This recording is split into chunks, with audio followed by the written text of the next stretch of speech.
บรรดาศรัทธาสาธุชนท่านผู้ฟังทุกท่านที่มีโอกาสเปิดเครื่องรับฟังรายการเสียงธรรมก่อนรับตา ตั้งสถานีวิทยุเพื่อการศึกษาพระพุทธศาสนาและวัฒนธรรม FM ความถี่ 104.50 เมกะเฮิรตซ์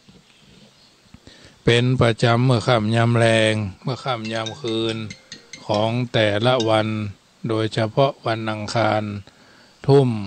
20 นาทีโดยประมาณถึง4 ทุ่มก็จะได้เป็นรายการเสียงธรรมก่อนรับตาดำเนินรายการโดยอาตมาภาพพระมหาประสิทธมาภินันโทเจ้าอาวาสวัดจังกำประธานเผยแผ่ธรรมเพื่อพระพุทธศาสนาในนามของคณะสงฆ์หน่วยอบรมประชาชนประจำตำบลมะกอกเบอร์โทรศัพท์0861875325 ญาติโยมที่อยู่ทางบ้านรอท่าดาวฟังภาคแรกก็จะมีการไหว้พระเรียบร้อยแล้วก็จะได้ฟังน้ำฟังธรรมอันเป็นน้ำธรรมคำสอนในทางพระพุทธศาสนาค่ำคืนนี้ก็จะได้เทศนาเรื่องหมู่หินผูกที่4เพื่อเป็นการประคับประคองฉลองศรัทธาอนุโมทนากับเจ้าภาพเจ้าศรัทธาที่ได้ตั้งใจเป็นพระเจ้าภาพกันเทศโยมพี่เชียงใหม่เป็นเจ้าภาพจำนวนกองทองเนาะจำนวน200 บาทญาติโยมจะเป็นเจ้าภาพก็ได้เนทุกวันอังคารพระธรรมเทศนาเรื่องหมู่หินกองทองกองเงินกองละ99 บาทกองทองกองละ199 บาทกองเพชรกองละ299 บาทตามเจตนาก็ได้จะได้รวบรวมปัจจัยบูชากันเทศประจำวัดเป็นค่าน้ำค่าไฟค่าบำรุงอินเทอร์เน็ตบำรุง บำรุงเครื่องช่วง 2-3 วันที่ผ่านมานี่ก็ได้มีการซ่อมอยู่3 ยกอันนั้นอันนี้เสีย 3,700 3,800 ที่ผ่านไปวันนี้ก็เอาไปโหลดใหม่เอาไปล้างเครื่องลิงนี่นะแถม1,200สรุปแล้ว3 วัน 4 วันที่ผ่านมานี่ก็ 3,600 3,700ก็จะมันเถอะญาติโยมขออาศัยญาติโยมได้ร่วมกันสละกันคนละเล็กคนละน้อยตะกี้แม่เอื้องไพชัยยอง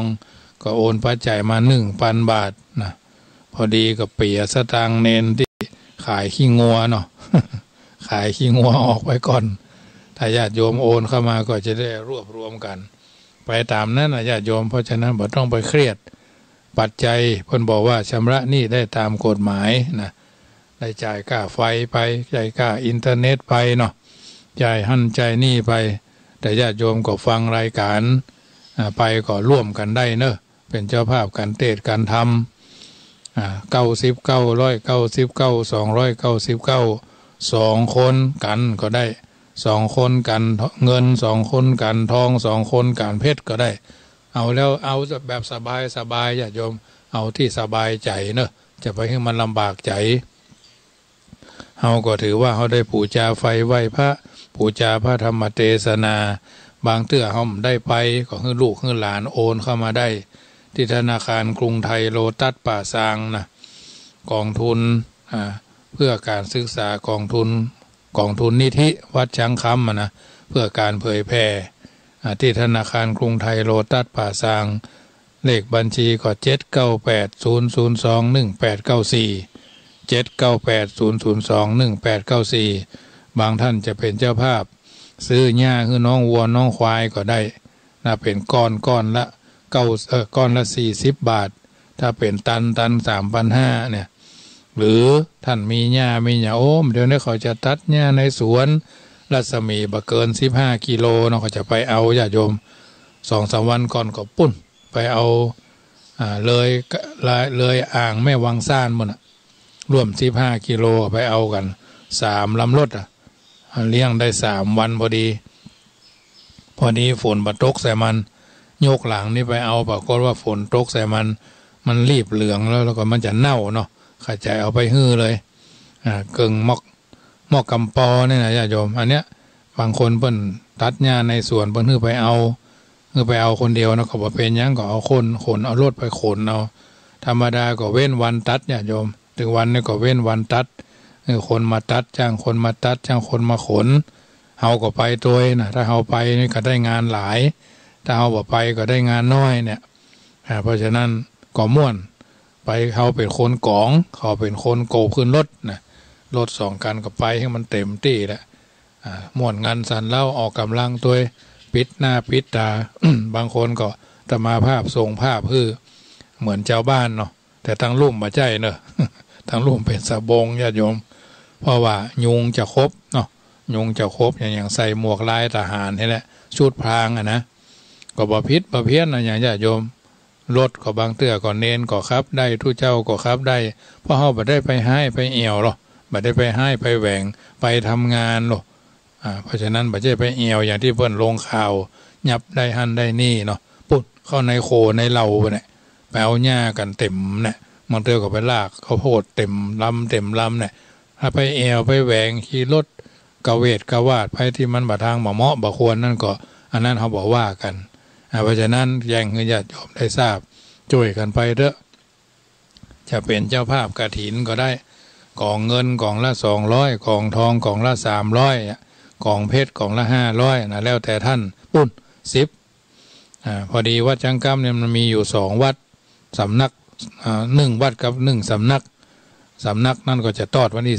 11ปีนี้อาตมาภาพก็จะต้องได้รับทราบนะครองวัด1แห่งวัด1ก็คือท่านอาจารย์อาทิตย์เปิ่นเป็นผู้ดูแลสำนัก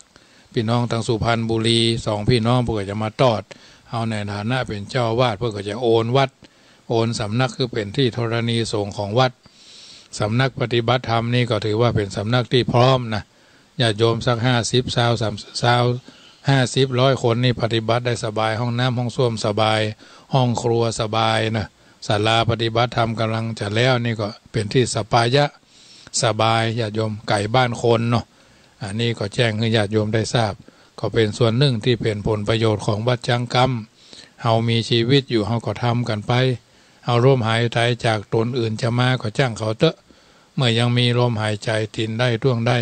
ถึงวันนี้ก็ถือว่าทำหน้าที่ด้วยความเป็นพระภิกษุที่สมบูรณ์ตามสมควรแก่ภูมิปัญญาจะว่าอย่างมากมายญาติโยม1สมอง2มือแล้วก็2เท้าของตู้เจ้าตน1ปกครองคนถึง3หมู่บ้านคนชอบก็มากหลายคนบ่ชอบก็มากนักมันเป็นธรรมชาติมันเป็นธรรมดาบางทีก็ติเพื่อก่อก็นักติเพื่อทำลายก็บ่ใช่น้อยแต่เราถือว่าทำความถูกต้องอย่าเอาความถูกใจมาเป็นบรรทัดฐานนะเอาเป็นบริษัทสร้างคนคือเป็นมนุษย์หรอจำเป็นต้องทำใจนักแน่นจะว่าเง่าก็จังเตอะจะว่าเซอะก็จังเขานะศีลธรรมกรรมฐานในใจของเฮาบ่ไหววันเซิงบ่เนิ่งอาตมาภาพเป็นเจ้าอาวาสบ่ได้ลูกควายก็เพิ่นสะดุ้งตื่นตี 3ตี3ปลายก็ต้องลุกมันถึงเตือนของเฮาปลุกนาฬิกาไว้ตี 3:45นะตี3ครึ่งมันถึงสะดุ้งตื่นละสุมาถ้าก็ได้จะเข้าห้องน้ำถ่ายเบาก็ได้จะเข้าห้องน้ำถ่ายนักมันถึงบ่ต้องนอนลุกดีกว่านะลุกมาก็ยืดเส้นยืดสายยกแข้งยกขาเนาะยกหน้ายกหลังเนี่ยเอ็นซ้ายเอ็นขวาดื่มน้ำอุ่นนะเรียบร้อยก็เดินไปเดินมาสักพักก็ถ่ายนักถ่ายเบาเรียบร้อยก็ส่งน้ำเลยส่งน้ำก็สวดมนต์ส่วนตัวอย่าพ้องเนี่ยก่อนเสร็จเรียบร้อยก็ตี4เกิงก็ตีละครั้งเนี่ยก็จะเป็นอยู่อย่างเงี้ย365วันปุ่นคนจะกระทั่งคงจะถึงกระทั่งว่าลูกไปไหนมาไหนบ่ได้อันนั้นจังมันทำวันนี้คือดีก็แล้วกันเพราะฉะนั้นวันนี้เป็นวันอังคารญาติโยมป่าญาติโยมไหว้พระแล้วก็ตั้งใจ น้อมนมัสการพระพุทธเจ้าพระธรรมพระสงฆ์แล้วก็ฟังพระธรรมเทศนาเรื่องหมู่หินผูกที่4เนอะไปก็จะยาวไปเนาะญาติโยมให้มันได้ติดลมบนแล้วก็มันไปเรื่อยๆมันถึงมายุดแหละตบแทบไปเรื่อยๆตั้งใจบูชาไฟไหว้พระเนอะกราบอรหังสัมมาสัมพุทโธภควาพุทธังภคะวันตังอภิวาเทมิกราบระลึกถึงพระพุทธเจ้าว่าพุทโธเมนาโถพระพุทธเจ้าเป็นที่พึ่งของพวกเรา สวากขาโตภะคะวะตาธัมโมธัมมังนามัสสามิกราบระลึกถึงพระธรรมเจ้าว่าธัมโมเมนาโถพระธรรมเป็นที่พึ่งของหมู่เฮาสุปฏิปันโนภะคะวะโตสาวกสังโฆสังฆังนามามิกราบระลึกถึงพระอริยสังฆเจ้าสมมุติสังฆเจ้าว่าสังโฆเมนาโถพระสังฆเจ้าเป็นที่พึ่งของหมู่เฮาคุนูอามาตาพิทาโรวันทามิกราบระลึกถึงคุณพ่อคุณแม่ผู้มีพระคุณอันสูงสุดพ่อแต่แม่แต่พ่อบุญธรรมแม่บุญธรรมพ่อเลี้ยงแม่เลี้ยงและพ่อเกิดแม่เกิดโดย คุนูปกาโรเมนาโถครูบาอาจารย์ผู้มีพระคุณอันสูงสุดข้าพเจ้ากราบไหว้ด้วยความเคารพอันนี้คือพระเจ้าห้าพระองค์ประจำตัวเฮาท่านทุกคนเนอะต่อไปก็นมัสการพระพุทธเจ้าว่านะโมตัสสะภะคะวะโตอะระหะโตสัมมาสัมพุทธัสสะนะโมตัสสะภะคะวะโตอะระหะโตสัมมาสัมพุทธัสสะนะโมตัสสะภะคะวะโตอะระหะโตสัมมาสัมพุทธัสสะต่อไปก็ไหว้ไตรสรณคม9 ข้อ 9 ประการเนอะพุทธังสรณังคัจฉามิธัมมังสรณังคัจฉามิสังฆังสรณังคัจฉามิทุติยัมปิพุทธังสรณังคัจฉามิทุติยัมปิธัมมังสรณังคัจฉามิทุติยัมปิสังฆังสรณังคัจฉามิตติยัมปิพุทธังสรณังคัจฉามิตติยัมปิธัมมังสรณังคัจฉามิตติยัมปิสังฆังสรณังคัจฉามิสรณกะมะนังนิทิตังอันนี้คือไตรสรณคม9 ข้อ 9 ประการเน้นย้ำเตือนให้เราได้ระลึกนึกถึงพระพุทธถึงพระธรรมถึงพระสงฆ์ครั้งที่2ครั้งที่3เป็นลำดับมาตอนนี้ไปก็ฟังพระธรรมเทศนาเรื่องหมู่หินผูกที่4เป็นลำดับไปนะโมตัสสะภะคะวะโตอะระหะโตสัมมาสัมพุทธัสสะสัทธโวดุราอุปาสกะอุปาสิกาทั้งหลายที่ฟังรายการเสียงธรรมก่อนลับตาตั้งสถานีวิทยุเพื่อการศึกษาพระพุทธศาสนาและวัฒนธรรม FM ความถี่104.50 เมกะเฮิรตซ์วัดฝายหินตำบลสุเทพเมืองเชียงใหม่นครพิงแก้วกวางท่านทั้งหลายนิยายนี้จะกล่าววาจาโดยวิบากเก่านางจันทเทวีก่อนแลกาละล่วงพ้นไปแล้ววันนั้นยังมี2 ขาผัวเมียทุกไร้อยู่ที่ไกล เมืองปาราณสี2 ขามีลูกน้อยงามชื่นจ้อย2 ใจคนปีอายุใด2 ปีไป7 เดือนมาไข้ผู้น้องยังไปทันใหญ่อายุใดเดือนปลาย7 วันเขาก็เอากันไปฟันให้ที่ป่าใหญ่ดงตันกันว่าเมียนการใส่เขาก็ปากันปอกเท้ามาเฮือนอยู่รายเดือนเขาที่เกี่ยวเขาดีเกี่ยวก็มีเสี่ยวมาหาว่าให้สู้นั่นนานกลงเป็นหมู่พ้อยมาอยู่เสียเฮือนนกเฟือนกินอากันกินเก้าลงกินเข้าจุวันพ่องก็หันคาบกว่าเข้าป่าไม้ไปหังก็มีหันและนาว่าอันนาลั่นแล้ว2 ขาก็เกียดใหญ่เข้าใส่ธงป่าแล้วเอา2 บุตรตาลูกน้อยมัดเจียกหอยหลังไปเที่ยวทางไกลขนาด แดดฟาดห้อนเรือการเดิงสะทานห่มไม้จึงเข้าไกลพักเศร้าแหงก็มีหันและนาอันว่านกจอกฟ้าก็บินมาฮอดนางเมียตอดตาหันตัวหนึ่งมันกาบเขาแล้วส่งลูกเต่าในห่างกันนางหันก็เกียดกาว่านกหมูนี้หยาบจ้าเรือพระมารคู่ทุกผ่านป้อยมาคานนาบกาบเอาเขาลูกมันกินนางก็ยกสองตีนไปด้วยรีบสองมือบีบหางมาถกเอายาคามัดปากนกหากดินอยู่ภายในนางมีใจเกียดใหญ่กำซัดใส่ตกวางหางนกไหลล่องน้ำผู้ผัวซ้ำแล่นมาหากาว่านางเหยอยากกะตำกำบอดีซ้อนวิบากย้อนลอนวิบากมีลอนปลายนาจักทาตอบเมื่อปลายลูนนางเฮยว่าอันที่นั้นนางได้ยินผัวกล่าวห้อนพระเผาในใจจึงรีบไปกำใดแล้วเอาไปมัดไว้ที่เก่าห้างมันก็ชวนกันไต่เตาไปสู่ให้เขาแห่งตนก็มีหันและนาอันว่าสองขาผัวเมียยากไรกันใดเขาให้มาแล้วก็มีใจผ่องแผ้วเจยบานจึงต่ำเป็นสารจริงต่ำเป็นสารแล้วหนึ่งใส่บาท ยกมือวาดพาถันนาว่าชาตินี้ข้าใดถ้ารงทุกข์ยากใดตานเขาบินดิบาทแม้นเกิดชาติหน้าขอข้าใดเป็นดีแด่เตอะว่าอันก็มีแลจำเนียนการแต่นั่นไปนาอ่านว่าปู่ย่าสองขาก็ชุติกากาศผู้ผัวใดไปเกิด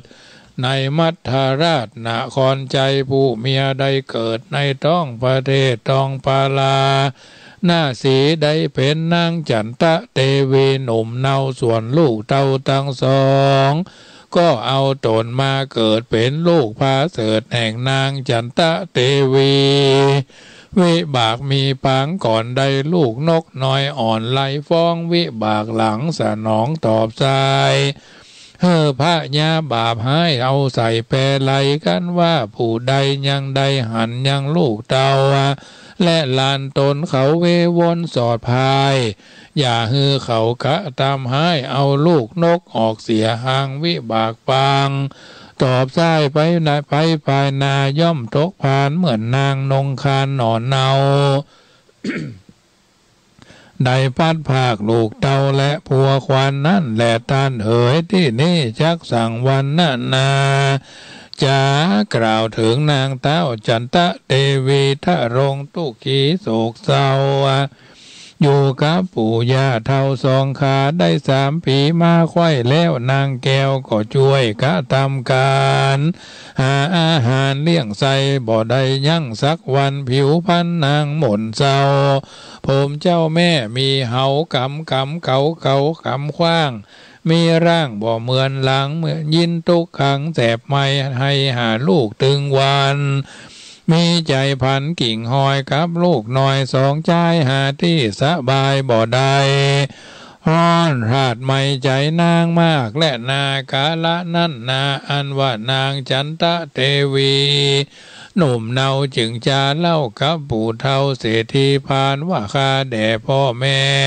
เป็นเจ้าเฮานี่ทุกโศกเศร้าเลืองใจจุงเอาแหวนใส่แพงกาแหวนแห่งคากากวนเมืองเอาไปขายในเฮือนเศรษฐีมีคำใหญ่บ่ออันจุงเอาไปขายเท้าไทยราชาแหวนข้านี่นาก้าใหญ่กันขายใดก็เอามาจ่ายซื้อกินเตอะพ่อเฮยว่าอันแล้วนางแก้วก็ถอดแหวนแพงก้ายื่นไปต่อหน้าปู่เศรษฐีเท่าก็ยินดีมากกำได้หากนำไปถึงงอดในเวียงใหญ่จึงหันใส่บานเศรษฐีเป็นคนดีอยู่สร้างที่ขอคางหิมตางเศรษฐีพานปู่เท่าก็จึงเข้าไปเฮือนยื่นแหวนใส่แพงก้าไปต่อหน้าเศรษฐีจากกำดี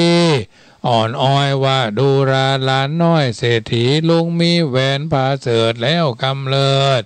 แก้วล่ำเลิศกาแปลงลายจักเอามาขายให้เจ้าจุงอินดัวคนเท่ารีบรับไว้เตอที่นั่นเศรษฐีก็ยืนมือฮับเอาแหวนหันแสงเหลืองวะว่างรัศมีพุ่งดังเพียวไฟก็กึดใจสังบ่ออกเหตุแห่งแสงออกเรือตามันก็มายอใส่เกลาแล้วเก่าแก่เท่าคนพานว่าคาล้านบ่มีเงินจักซื้อใดแม่นขายจ้างมาใส่ก็ยังบ่พอขอพ่อลุงเอาไปเต้อื่นแล้วยกแหวนยื่นคืนไปเท่าเข็นใจกำกว่าเตียวลัดผ่ากลางเมืองหันใส่เฮือนเศรษฐียากลางช้างใหญ่เท่าพันภายไปฮอดแล้วก็ยอแหวนแก้วแล้วกล่าวกำดีว่าดูลาเศรษฐีเงินใหญ่ตรุงนี่ใครขายแหวนแสงมันงามล้ำยิ่งเศรษฐีจิงฮับเอามาแยงแล้วยกแหวนใส่เกลาว่าแหวนนี่เล่าก้ามันแพงลายลุงจุงเอาไปขายให้เศรษฐีใหญ่บ้านอยู่ไกลหิมกาดหัวเวียงปุ้นเตอะลุงเฮยว่าอันที่นั่นปู่เทา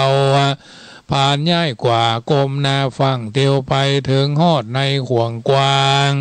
ที่อยู่สร้างมหาเศรษฐีเท่าก็ยินดีนักแก่พอแล้วแว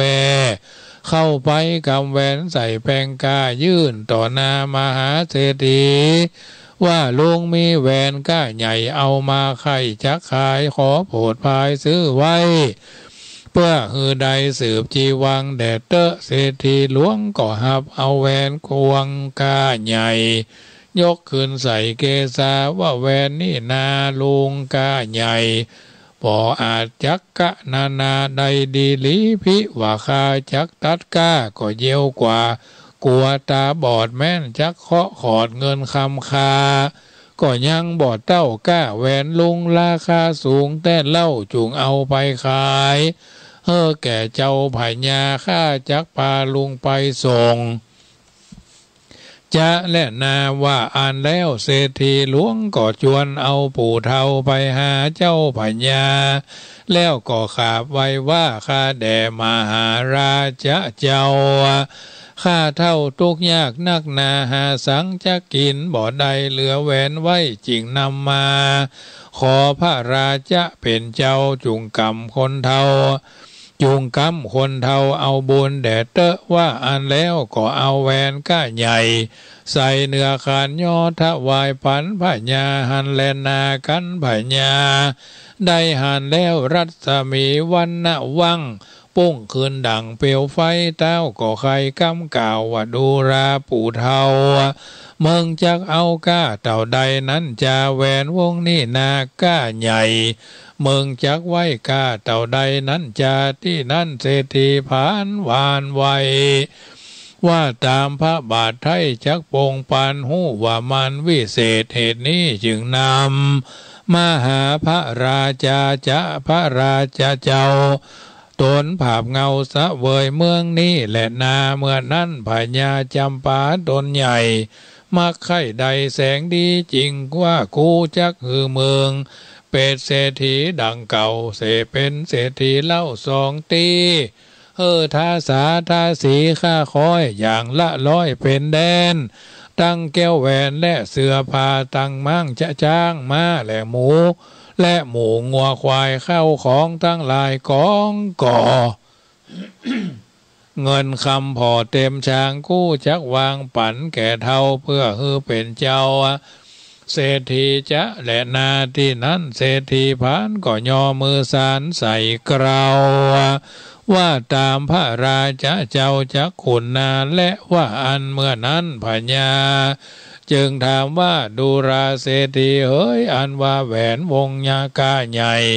เมืองใดแต่ที่ใดมานั้นจ่าเศรษฐีก็กล่าวว่ายังมีหญิงผู้หนึ่งงามสะอาดเป็นเมียฮักราชราชาผัวมันนาและผัวว่ามันเล่นจู้สู้กับอามาตย์คนในยินพิจใจเกียรติใหญ่จึงเอาใส่แพไหลสายน้ำใสที่ตองลวดมาคลองอยู่หินจ้าข้าไปหาลูกไม้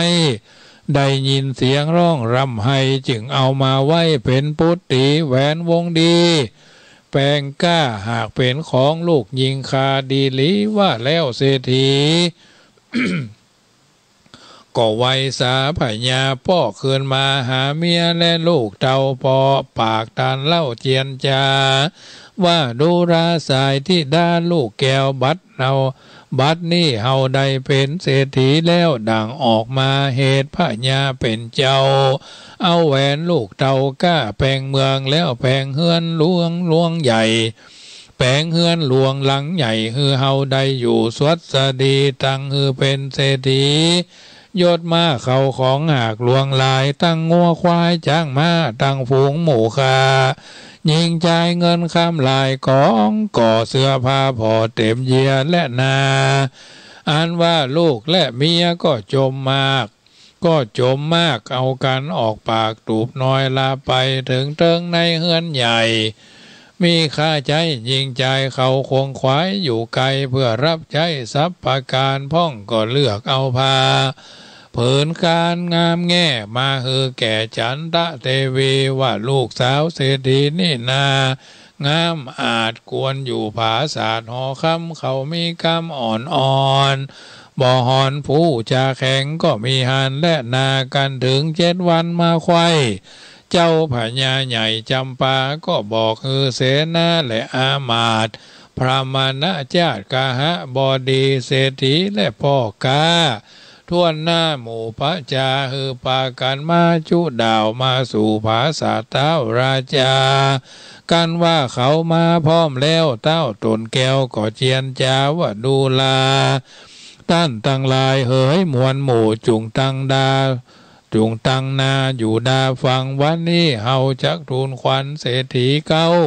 เศรษฐีเท่าฮือได้เป็นเศรษฐีเก้าเหมือนหลังเหตุนั่นเอาแหวนกำอาล่ำเลิศแก้วพาเสดกากวนเมืองมาฮือพระบุญเรืองกูราช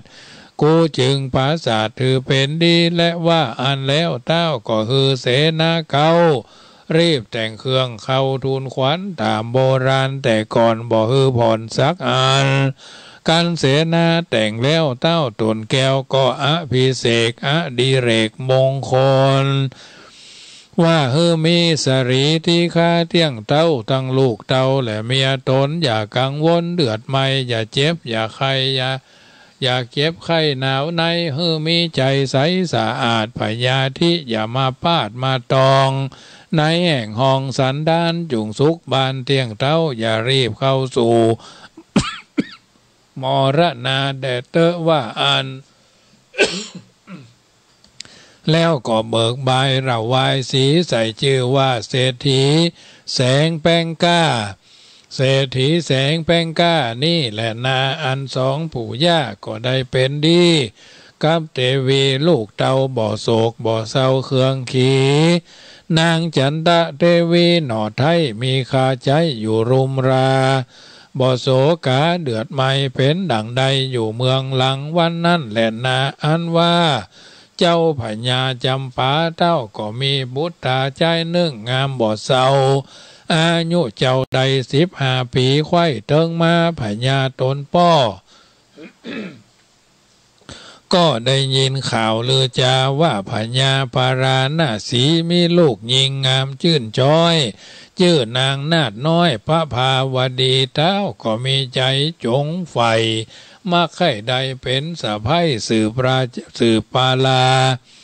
จึงเฮ่อเสนาดาเครื่องพร้อมจุเนื่องบรรณาการคือจ้างสาร10 ตัว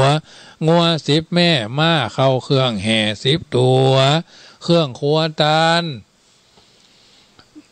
คานกายหลากคือผ้าหากแผ่ไหมเงินข่าวใส่มุกมาสายซอยขาดและคำแดงกับตั้งแหวนแสงแป้งก้ายิ่งพร้อมทุกสิ่งบรรณาการเสนาหารไปก่อนนาจ้างมากกว่าจอมหลังได้หลายวันจึงฮอดเวียงแก้วยอดปาราณสีถึงยามดีเลิศแล้วก็เอากันขึ้นสู่ผาศาสตร์แก้วราชาย่อหัตถาใส่เกลา ไหวยังเจ้าพญาว่าข้าแด่มหาราชเจ้าเต้าบ่โศกเศร้าเครื่องใจพญาใดบ่มาตองบ่เดือดร้อนการใดและเลือว่าอันเมื่อนั้นพญาปาราณสีจึงมีกรรมดีถามต่อว่าดูราท่านทั้งหลายใหญ่น้อยสูป้อยลูกแต่ที่ใดมาบ่เคยหันนาตาสักเตื้อสูลั่งเรืออยู่เมืองใดนั่นจะที่นั่นเสนาผู้องค์อาจฉลาดโดยเจิงกรรมจึงไวตนคำเต้าใหญ่ว่าผู้คานี้ไซอยู่เมืองจำปาบัดนี้เจ้าพญาก็ตกแต่งฮือผู้คาพร้อมหน้าเครื่องบรรณาการมาน้อมถวายแก่พระผู้บานเป็นเจ้าเพื่อขอเอาลูกเต่าไปเป็นสะใภ้สืบปุรีขอมหาราชเจ้ามีกรรมอนุญาตคือนางน้อยนาฏหญิงรามขอเป็นหนทางงามเตียวไต่พายขอเป็นไหมฝ้ายสอดไหมค่ำแดดเตอะเมื่อนั้นพญาปาราณสีก็จะกรรมดีตอบถอยว่าบัดนี้นาลูกกูยังน้อยกูบ่ปล่อยฮือแก่คนใดแม่นนางจำเริญไว้ใหญ่แล้วกูจะคือนางแก้วบ่คัดบ่ขวางสวนเครื่องบรรณาการมวนมากกูหากจักฮับไว้เพื่อบ่ฮือสูใดเสียขวัญเมื่อปลายลูนนางใหญ่สูเตี้ยงใดบ่สงสัยจะแหลนาตันเฮยว่าอันแล้วเต้าโตนแก้วปราบเวียงใจก็คือนางในแม่เก้าตกแต่งข้าวน้ำอาหารข้องส้มของหวานพร่ำพร้อมแต่งแล้วน้อมมานำมาเลี้ยงเสนาและอามาตย์สองเมืองหากจุ่มนมกันก็มีฮันและนาอันว่าพระภาวดีงามแง่ก็มานั่งต่อหน้ากับแม่กาไว้ผิวนางใสจะจ้อนเนื้อเคียงอ่อนงามตาเจ้าจำปาบ่ดูได้ดูบ่ใกล้ลู่บ่ลู่นายนางเราเขาก็ยังเศร้านานกว่านับว่าได้7 วันจึงเอากันลงต้ากว่าจอมป่อกาสะเปามาถึงจำปาค่ำลาก็ขึ้นสู่ผาศาสตร์พระเจ้าฟ้าทูลสารว่าข้าแด่พระผู้บานเป็นเจ้าผู้ข้าก็เอาเครื่องบรรณาการหลายแหล่เมื่อถวายแก่พญาปาราณสีเต้าก็มีไมตรีอนุญาตคือนางน้อยนาฏแก่องค์คำเต้าว่านางยังน้อยไปหู้ที่ทอยงานใดพระจอมไต้ตนป้อจึงจักขอไหวทาคือนางหน่อลาจำเริญไว้จึงจักส่งนางใส่ใจหน่อไทยมาเป็นสะใภ้พระองค์คำจะแลนากาละนั้นอันว่าพญาพรหมทัตหน่อเต้าตนผาบดาว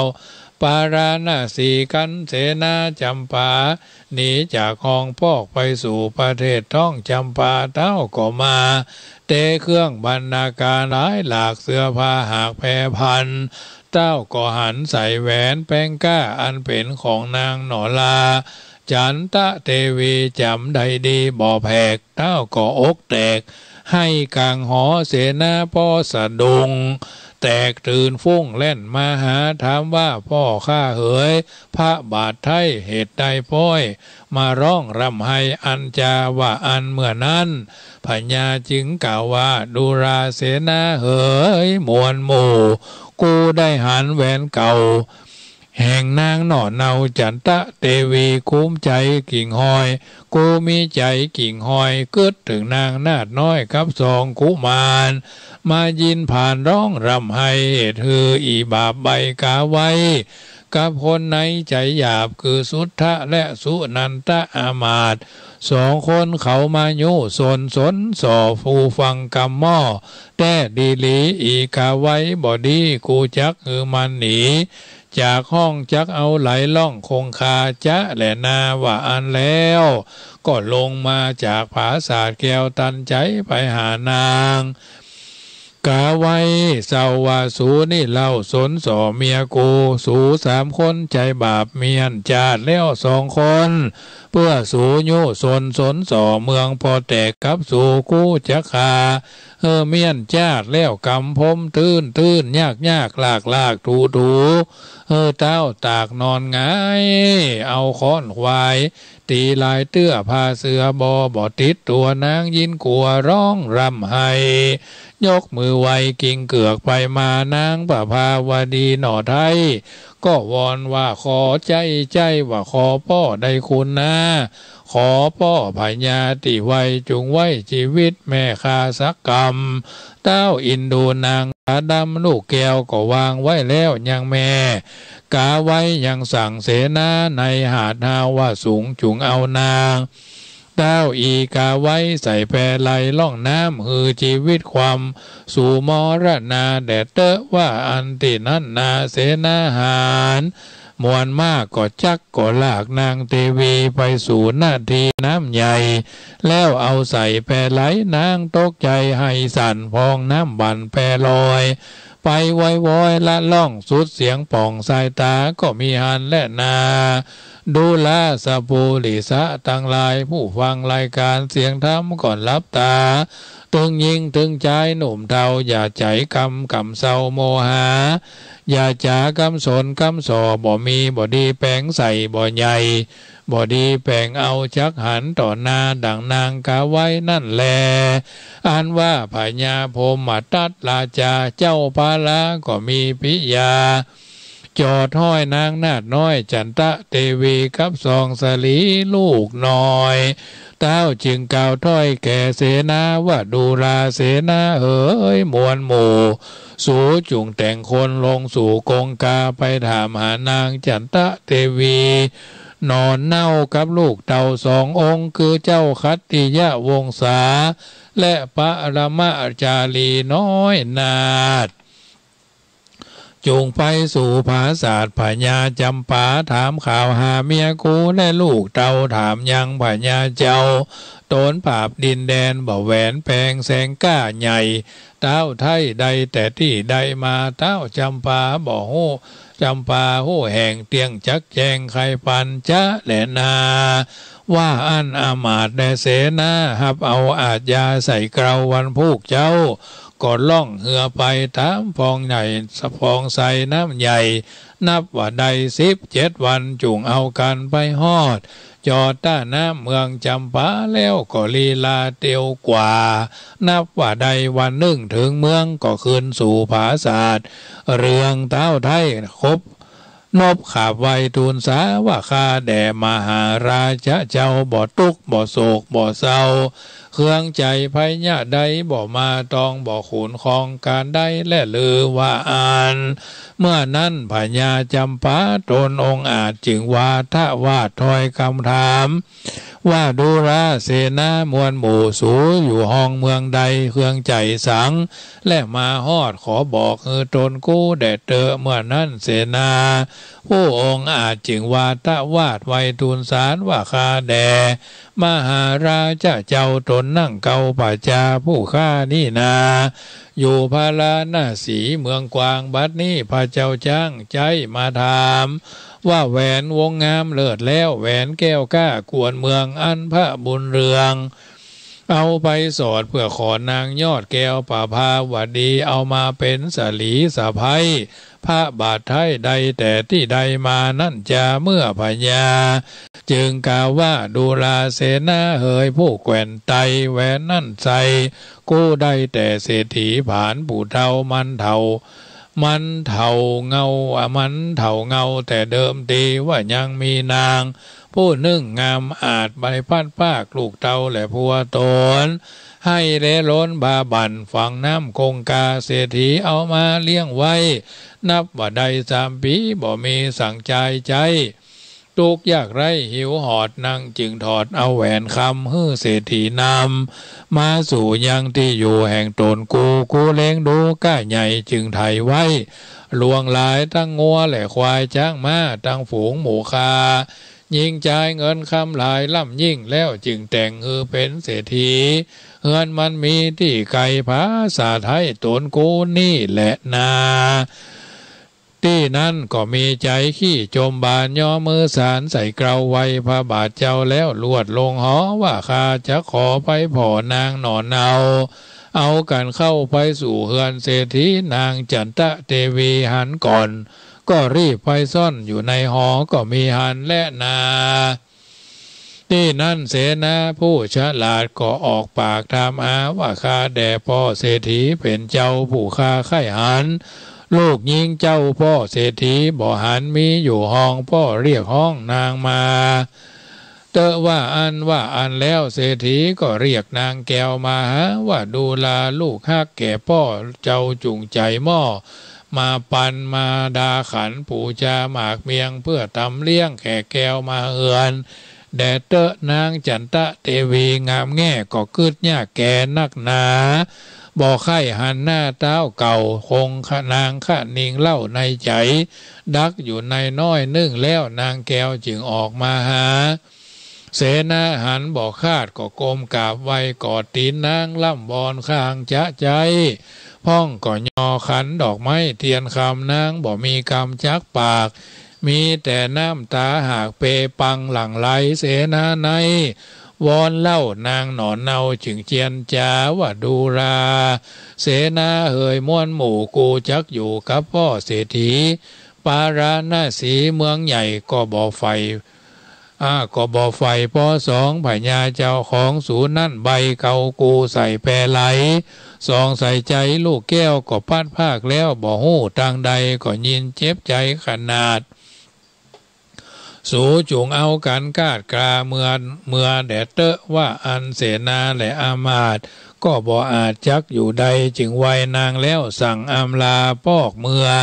หาเขตทองประเทศท้องพาราณสีแล้วก็ลีลาขึ้นสู่ที่อยู่เท้าหอคำบอกยังกำแต่เจ้าว่าข้าเดาข้าได้หันหนอเนาเทวีอยู่กับเศรษฐีปู่เท่านางได้เป็นเจ้าแก่เงินคำลำ3 ล้านดีบ่ขาดเหมือนอยู่ภาษาเมืองเฮาส่วนสองปิงเป้าลูกแก้วปาดภาคแล้วบ่หูตังใดนางก็มีใจคืดฮอด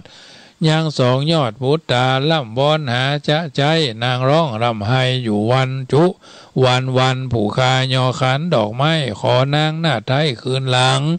นางบ่ผ่านมาฮอดบ่หวังเป็นยอดบุรี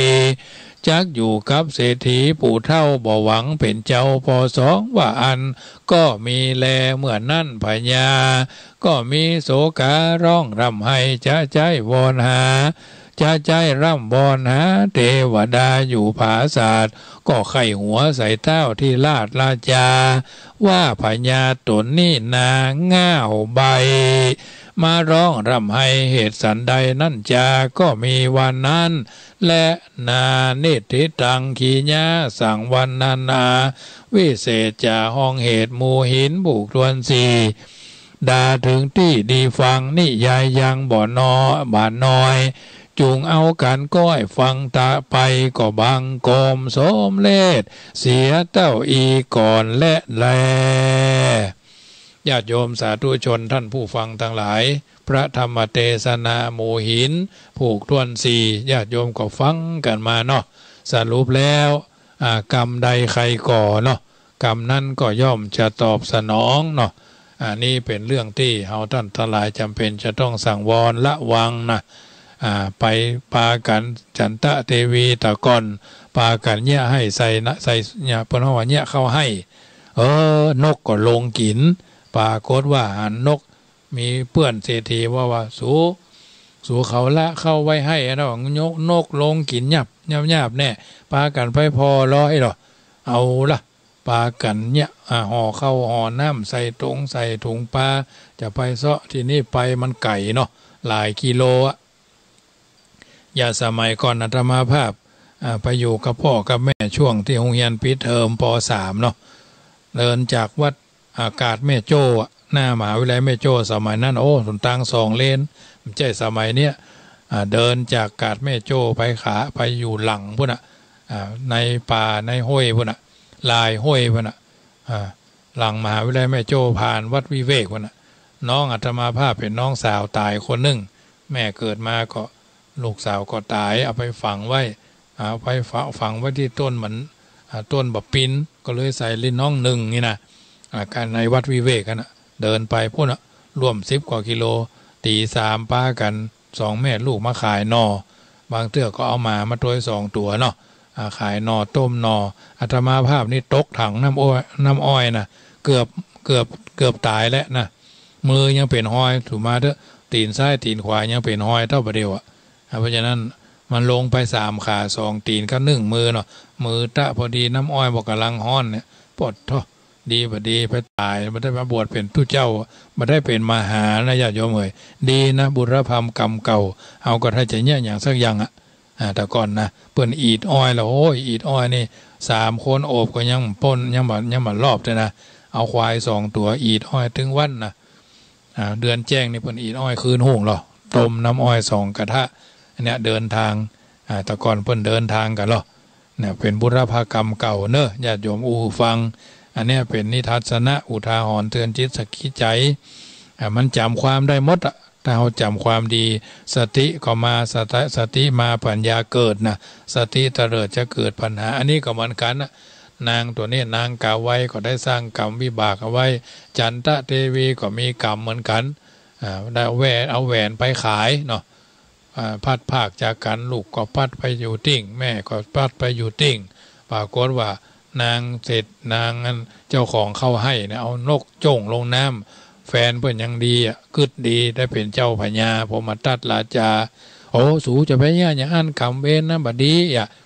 ก็เลยจะไปเนี่ยอันทำซ้ำเนยหรอว่าจะอีแหละก็เลยได้เป็นเอาไปเปี่ยเอาหางนกมา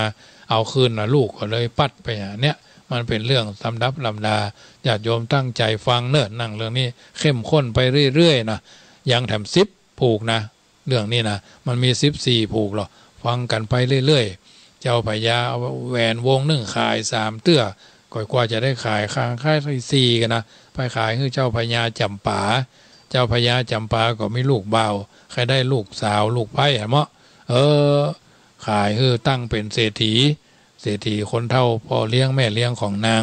จันทะเทวีเนาะเรียบร้อยก็พากันไปเป็นเศรษฐีแปลงเงินอยู่ใกล้เนาะจ้างม้างัวควายเนี่ยทีนี้ก็ไปมั่นเปิ้นพอเจ้าพญาพมทัตราชาก็จำแหวนได้เปิดพออันนี้มันแหวนเฮาเนี่ยเอาสุมาจะเอาเมียเฮาเนาะภาษาเจ้าบ้านนี่นะภาษาเจ้าบ้านเนี้ยระยะใดเนี่ยไปถามแล้วเมืองจำปาไปถามว่าสู่เขาเอาแหวนนี่มันจากไหนได้มาอย่างใดไปอย่างใดเป็นมาอย่างใดไปเลยปากันไปถามเลยไปถามเมืองจำปาว่าพอดีมีคนเท่าเศรษฐี2 คนเนี่ยเพิ่นมาได้ลูกสาวก็พัดน้ำไหลเปิดไปเซาะอย่างตั้งใกล้น้ำใกล้ท่าละเพิ่นก็เลยไปหันใส่ไปเซาะไปปะใส่นางให้หาลูกก็เลยจำได้ก็มาเลี้ยงเป็นลูกเพิ่นมีลูกนี่เนาะในสุดก็จำได้10 ไป10มาน่ะในที่สุดก็ไปถามว่าถูกเขาไปถามแล้วเสนามาดเมืองพมทัตราชาก็มาถามว่าหันนางจันทะเทวีแล้วนางจันทะเทวีเขาขี้ข้านหันนี่เนาะแต่ก่อนมึงเนี่ยกูหิมตายเนาะถ้าจะไว้เวรไว้เนาะกึดในใจมันไปหาปู่เศรษฐีอย่าเศรษฐีข้องน้อยเฮ้ยล่าเฮ้ยออกมาหาแขกรอแขกมาบ้านมาจองตำหมากตำเมี่ยงเลี้ยงเพิ่นล้อเปิดห้องว่ายินดียิ่งแล้วแขกแก้วมาเยือนน้องเอ๋ยซ้ออันอย่างมาเฮือเพิ่นกินล้อเนาะลักษณะนี้แหละในที่สุดก็มาหันเศษนา2 คนหันก็เอายอมือขันให้ใส่กันให้โซกันไปเอาไปเอามาเรื่องนี้ก็จบลงอย่างพอดีไว้เต้าอี้ก่อนญาติโยมเรื่องมันมีต่อเนื่องจะได้ว่ากันต่อไปช่วงนี้อาตมาภาพก็ก้อนใกล้เอาเรื่องนี้มาให้ญาติโยมฟังถ้าจะต่อมันยาวญาติโยมยาวไปเรื่อยๆนะเพราะฉะนั้นสำหรับรายการเสียงธรรมก่อนรับตาอาตมาภาพก็จะได้เปิดสายให้ญาติโยมโทรเข้ามาเนอะ15 นาทีเนาะ2 ทุ่ม 17 นาทีเนาะจะเปิดสายให้ญาติโยมโทรเข้ามาที่086 187 5325เบอร์นี้เบอร์เดิมนะโทรเข้ามาได้เนอะ จะได้ทักทายกันเป็นจะได้พ่องนิทานเรื่องนี้สอนนึกเอาท่านทั้งหลายได้เข้าใจอนุโมทนาก็โยมแม่เรนูก้อนแก้วนะฟังธรรมะแล้วก็จะไปลืมเป็นเจ้าภาพกันเทศกันทำด้วยกันเนอะวันหลังก็ได้วันนี้บัดจันกำลังฟังเนาะนิดหน่อยเศษสตางค์ของท่านคนละ10 บาท20 บาทเนาะเจริญปอนพี่น้องบ้านร่องต้นขามฟังอยู่นอเจริญปอนฟังอยู่นอได้ยินชัดเจนนอได้ยินชัดเจนเจ้าเป็นจะได้ฟังธรรมเข้าใจดีเนาะเข้าใจดีเจ้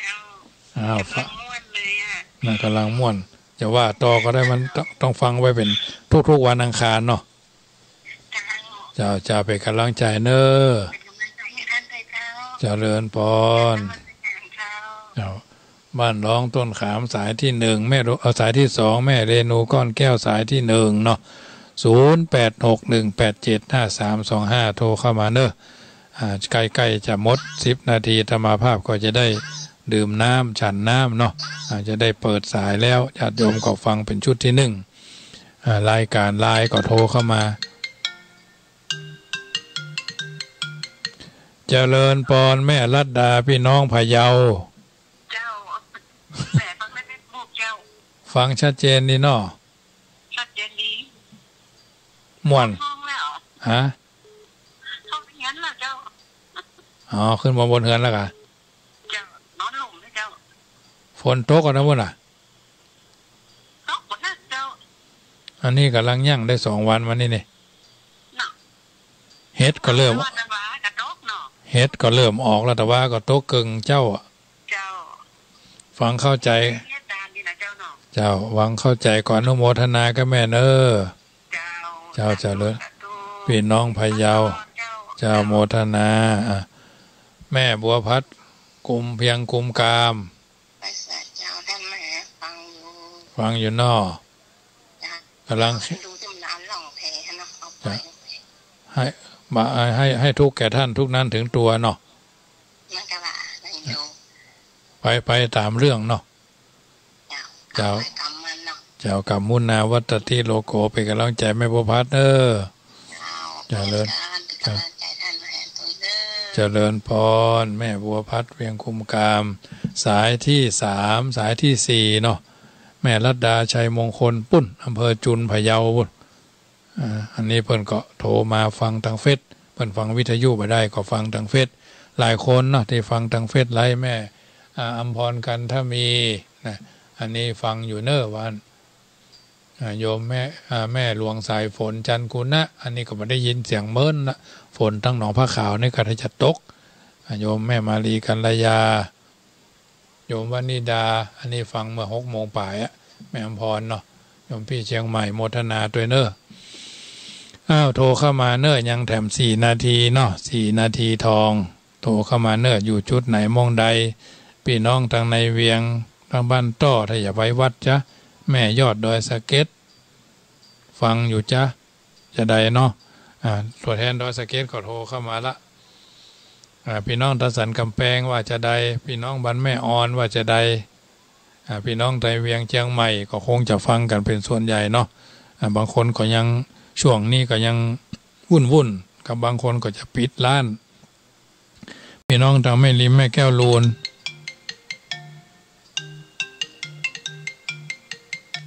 เจริญปอนแม่ฟังชัดเจนนะแม่กันที่นี่ปุ้นพี่น้องวัดสุพรรณเวียงป่าเป้าก็ยังฟังเฟซอยู่นะ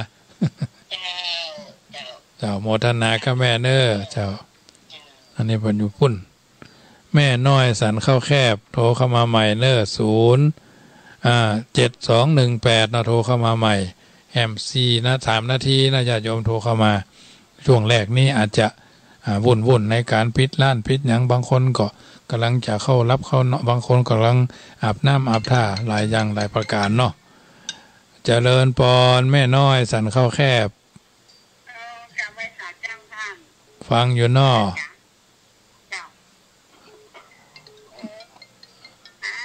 อันกำลังเข้มข้นเนาะ เอาพ่อง มันขาดมันวินก็เติมใส่พ่องนะกะเจ้าเขากินกาแฟตามร้านเพิ่นยังมีน้ำตาลก็มีเนี่ยคอฟฟี่เมดก็มีเนี่ย นมก็มีเนี่ยก็มันจะบ่ม่วนโมทนาก็แม่น้อยเนอะวันนี้บ่ตกแม่มืดบ่ได้อ๋อก็แม่ก็มืดบ่ได้นั่นเนาะฮ้อนเฮ็ดกรรมเป็นยังมันเด้อฮ้อนเฮ็ดก็ฮ้อนหยังก็ฮู้เจ้าฮ้อนประมาณนี้ครับผมโมทนาก็แม่เนอะเจ้าเริ่มกับไว้สาวเจ้าแม่แก้วโลนแม่ลิมโอ้แม่แก้วรูนแม่ลิมพ่อบ้านแม่ออนนะแม่แก้วรูนแม่ลิมพ่อบ้านแม่ออนโทรเข้ามาใหม่เนอะเจริญพรฟังอยู่นอกพ่อนออยู่ไม่ออนครับครับฟังชัดเจนดีก่อนนะพุ่นครับผมชัดเจนดีครับเข้าใจดีนอครับผมที่เราทำเรื่องนี้เข้าท่าเลยกำลังนอนฟังก็ได้นะเติกฟังก็ได้นอนฟังก็ได้วิทยุเป็นกู้เนาะครับวันอังคารพุ่นหน้าพุ่นก็ผูกที่5เนาะ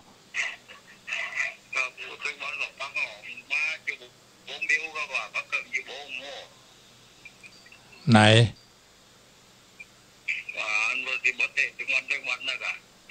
มันมีหลายตนพ่อมันมีฟังได้หลายตนอาตมาภาพนี่วันอังคารยาวหน่อยเวลานะครับเป็นกำลังใจพ่อเนอะเจ้าแม่อุ้ยอุ่นแปลงหลวงเจ้าอาจารย์เจ้าม่วนเนาะม่วนกำลังผูกซีกำลังม่วนนะเจ้าม่วนดีฟังโอ้คนฟังนี่ม่วนกับคนเทศคนอาจารย์อู้เด็ดกแหวนนั้นน้ำมอนอ้อยทำไมตะกอนก็ถึงมีแต่เพิ่นนะอีกอ้อยกันแน่โอ้แต่กัตมาแล้วค่ะถ้าสมาแล้วถ้าตายในการตกน้ำตกบ้านเจ้าก็มีโลกคนน่ะเป็นละออนละไปหาคนเจ็บอยู่คนไล่ชี้แต่เล่นละออนไล่เล่นกันแล้วไปตกมอน้ำอ้อยกระทะใหญ่ๆนะเจ้าแล้วกับเบอร์ให้หนีมือยังเป็นห้อยดำเดียวเนี่ยอาจารย์เอานี่ม่วนเป็นม่วนหวานเนาะเจ้าฟังเจ้าเป็นกำลังใจแม่เนอะเจ้าวันอาการเนาะเจ้าเจริญพรนมัสการเจ้าแม่น้อยแม่ทองใบเนาะแม่น้อยกะยังมาต่อนะ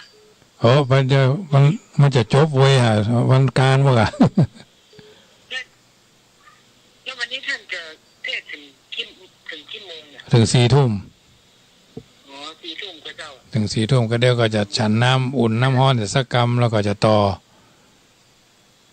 เจ้าเป็นกำลังใจแม่เนอจะเริญพรเนาะแม่ทองใบ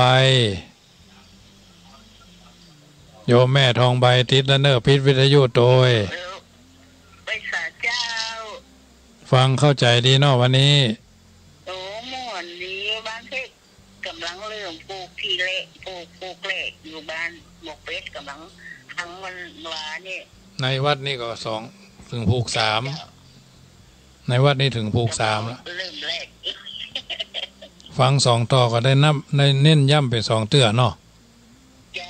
เจ้าเป็นกำลังใจที่ท่านมาหาเจ้าเนาะเจริญพรเนาะญาติโยมแม่แก้วลูนสันโป่งแม่ลิมโทรเข้ามาใหม่เนี่ยแม่บ้านมอนสีมารามนะแม่พ่อบ้านแม่บ้านมอนสีมารามเพิ่นโทรเข้ามามันซ้ำกันเนาะก็เลยตกไป0861875325โทรบอกติดก็บ่เป็นหยังญาติโยมถือว่ามีส่วนในการโทรเข้ามาคือกำลังใจเนาะบางคนบางท่านยังแม่แก้วลูนเนี่ยเพิ่นคงกำลังไปกาดมาเนาะกว่าจะได้เข้าบ้านเข้าจองก็เกือบ20 ทุ่มบางทีก็ถ้าเป็นฟ้าเป็นฝนก็จะบ่ได้ไป ทางนี้ท่านนั้นก็ขอเป็นกำลังใจทุกท่านที่ประกอบสัมมาอาชีพค้าขายขึ้นไลน์ขึ้นล่องต้องเตียวเนาะขายตรงนั้นตรงนี้อยู่บ้านบ่ได้ก็บ่ม่วนบางทีบางครั้งก็ไปกินไปตาลช่วงนี้หลังจากเข้าพรรษาได้7 วันก็นิยมไปตาลกันวัดนั้นวัดนี้ไปเหนือไปใต้ไปที่ไหนก็ขอจะไปลืมวัดเก่าวัดเดิมที่เขาเคยอยู่เช่นปู่มุพ่อมอนเฮามาบรรพบุรุษเฮามาเนาะแม้กระทั่งเฮาบ่ค่อยชอบพระเจ้าประสงค์ที่เป็นเจ้าอาวาสก็ชอบก็บ่ชอบก็บ่เข้าใกล้ชิดสนิทสนมเพิ่นนึกว่านับถือพระพุทธอย่าไปสะดุดทองคำนับถือพระธรรมอย่าไปถูกใบลานนับถือพระสงฆ์อย่าไปหลงลูกชาวบ้านเพิ่นว่าพอคนนี่เพิ่นฮื้อพอ7 เดือนน่ะปลูกเฮือนเพิ่นฮื้อพอ3 เดือนมันจะเบี้ยวไปมันจะเบี้ยวซ้ายมันจะเบี้ยวขวาคนนี่เพิ่นฮื้อพอ7 เดือน7 ปีเฮือนนี่ก็3 เดือน3 ปีบางทีบางครั้งฝั่งลักบะแน่นฝั่งเสาบะแน่นเทเสาบะแน่นมันก็จะเอ็นมันก็จะเอียงไปตามนั้นแต่คนเฮากับมันกันพอฮื้อ7 นะ7 เดือนเพิ่นฮื้อพอคนลูกเขยก็พอฮื้อพอ7 เดือน7 ปีไปทางหน้าถ้า7 ชาตินี่เฮาห่มตันได้หันกันนะเอา7 เดือน7 ปีก็พอละจะได้ฮู้อยู่ไปฟังไปบางทีบางครั้งมันเพิ่นว่าไว้เนาะกรรมบ่เก่าว่าไว้อาตมาภาพก็เอามาแกมกันไปเหมือนเฮากินข้าวกับน้ำพริกปลาก็กับพักบะไห้ก็บะแตงก็บะเขือลวกสะดุ้งก็พักกระถินก็น่ะลาบปลาถ้ามันเป็นน้ำก็เฮางอดเอาเนาะถ้ามันแหย่มันยาวเฮาก็จิเอาเนาะน้ำพริกตาแดงนี่กินได้ตลอดโดยเฉพาะกับผักกาดดองเนาะเจริญพรแม่น้อยพัชรีการนมัสการเจ้าพระมหาเข้าใจดีเนาะวันนี้เข้าใจดีเป็นตัวแทนเพื่อนแม่บ้านหม้อหลายๆคนที่เป็นฟังเจ้าไม่ได้โทรกันจัดหลายเจ้ารักฟังเนาะเป็นรักฟังแล้วเป็นว่าถ้าอันไม่น้อยโทรมานะขอบอกของหนูว่าแม่เป็นฟังกันจัดหลายตอนนี้ก็หน่อยเนาะที่ถ้ายังได้ไปโทรหาพระอาจารย์ก็จะบอกว่าแม่บ้านหม้อเป็นฟังกันจัดหลายเลยวันนั้นพลิกแรงกับวันนั้นมาถึงบ้านก็3 โมงเนี่ยเจ้ามันพอไก่เนาะเจ้ามันพอไก่พระคนหลวงคนหลายพระคนเจ้าหลายตนหลายองค์ก็ดีใจเจ้าเราได้หันหลากหลายรูปหลายตนหลายแนวความคิดก็เป็นบุญส่วนหนึ่งเนาะเจ้าเป็นบุญแท้เจ้าเพราะว่าสมณานันจะทัศนังการได้เห็นสมณะเนาะเป็นมงคลอย่างยิ่งนะเจ้าจะเป็นกำลังใจแม่น้อยเนอะเจ้านมัสการเจ้าเจริญพรเอาละญาติโยมช่วงแรกนี้ขอพักสัก3 นาทีฉันน้ำอุ่นน้ำเพิ่งอย่างเรียบร้อยก็เดี๋ยวจะได้ต่อวันนี้ก็ม่วนจะได้ธรรมะหลากหลายหลายรสหลายชาติเพื่อประคับประคองกันไปแถมชั่วโมงสุดชั่วโมงอาตมาภาพก็จะเปิดสายเรียบร้อยก็จะพาญาติโยมเข้าสู่ช่วงแห่งการไหว้พระสวดมนต์เข้าสู่นิทานในค่ำคืนนี้ช่วงนี้เว้นวรรคสัก3 นาทีเต้าอีก่อนเนอแจงวิถีเกียรติยศลาภเป็นปัจจัยใครทำดีย่อมอยู่ที่วิบากกรรมประจำตนความภาคเพียรพยายามคำนี้เพียรแล้วดีมีแล้วเยี่ยมเปี่ยมสดใสความเพียรพาสำเร็จกิจสิ้นไปเพียรพาให้พบแต่สุขทุกวันอันนี้ถือว่าญาติโยมสาธุชนท่านผู้ฟังทั้งหลายนำคือดีคิดคือเข้าใจนำไปเป็นเครื่องประพฤติปฏิบัติถูกต้องท่องแท้ครอบครัวดีทุกคนนี้มีความสุขพ่อแม่ลูกทำหน้าที่ดีทั่วหน้าคิดพูดทำดีมีสุขทุกเวลามีเมตตาเอื้อเฟื้อช่วยเหลือกันอันนี้ครอบครัวไปครอบครัวมันต้องมองการเข้าใจในสิ่งละอันพันละน้อยเพื่อจะบรรลุวิถีชีวิตผิดเพี้ยนผิดพลาดจากความเป็นจริงอันว่าความพอดีนั่นเกิดมีขึ้นเองโดยธรรมชาติก็มีเกิดด้วยมือของมนุษย์ที่ทำให้เกิดมีก็มี ความพอดีถึงสองกรณีนี้ย่อมก่อเกิดผลประโยชน์เป็นความเจริญงอกงามเป็นความผาสุกความพอดีของดินฟ้าอากาศทำให้ฤดูกาลหมุนเวียนไปตามปกติในหน้าฝนก็มีพายุพัดมีความร้อนปุ๋ยหล่อเลี้ยงพอดีก็ทำให้พืชพันธุ์ธัญญาหารเติบโตในป่าเขารำเนาภัยมีต้นไม้ก่อไม้มีทานน้ำตกและมีผลไม้นานาชนิดมีพืชมีสิ่งมีชีวิตออกลูกออกหลานบางทีบางครั้งก็มีไฟไหม้ป่าธรรมชาติแต่ปัจจุบันมีคนเผาจำนวนเยอะจึงมีคำกรสอนใจเอาไว้ข้อหนึ่งว่าไฟมาป่าเป่งมดแดงเต้งผักหวานปงหญ้างอกงัวเล็มเนี่ยไฟมาป่าเป่งมดแดงเต้งผักหวานปงหญ้างอกงัวเล็มอันนี้เป็นคำที่คนห้องว่ากวีนานาสาระในวจนะประพันธ์เอาไว้ญาติโยมสาธุชนท่านผู้ฟังทั้งหลายสิงสารสัตว์ที่อยู่ในป่าบางทีก็ลิงข้างบางชนีในน้ำมีความอบอุ่นพอดีมีอาหารมันก็อยู่กันห้องกันสัตว์กันเศร้าไก่ปลาหมูปลาเก่งกวางงูเงี้ยวเกี้ยวก้อนก็มีอยู่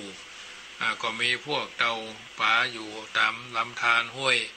ที่สุดแม้ในร่างกายของคนเฮาก็มีธาตุทั้งสี่พอดีกันคือมีธาตุดินเป็นโครงร่างมีธาตุน้ำหล่อเลี้ยงเอิบอาบอยู่ทั่วร่างมีไออุ่นพอสมควรมีวายโยธาตุปรนปรืออยู่จึงยังคงมีชีวิตอินทรีย์ดำรงอยู่ได้ถ้าหากเกิดความวิปริตผิดส่วนสัตว์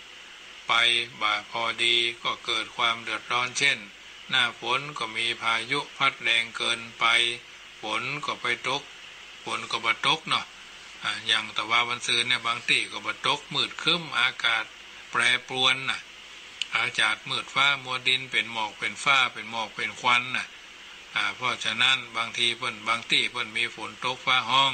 อำเภอป่าซางอำเภอเมืองบางจุดก็มีฝนตกอำเภอดอยหล่ออำเภอเวียงหนองล่องน่ะก็มีฝนตก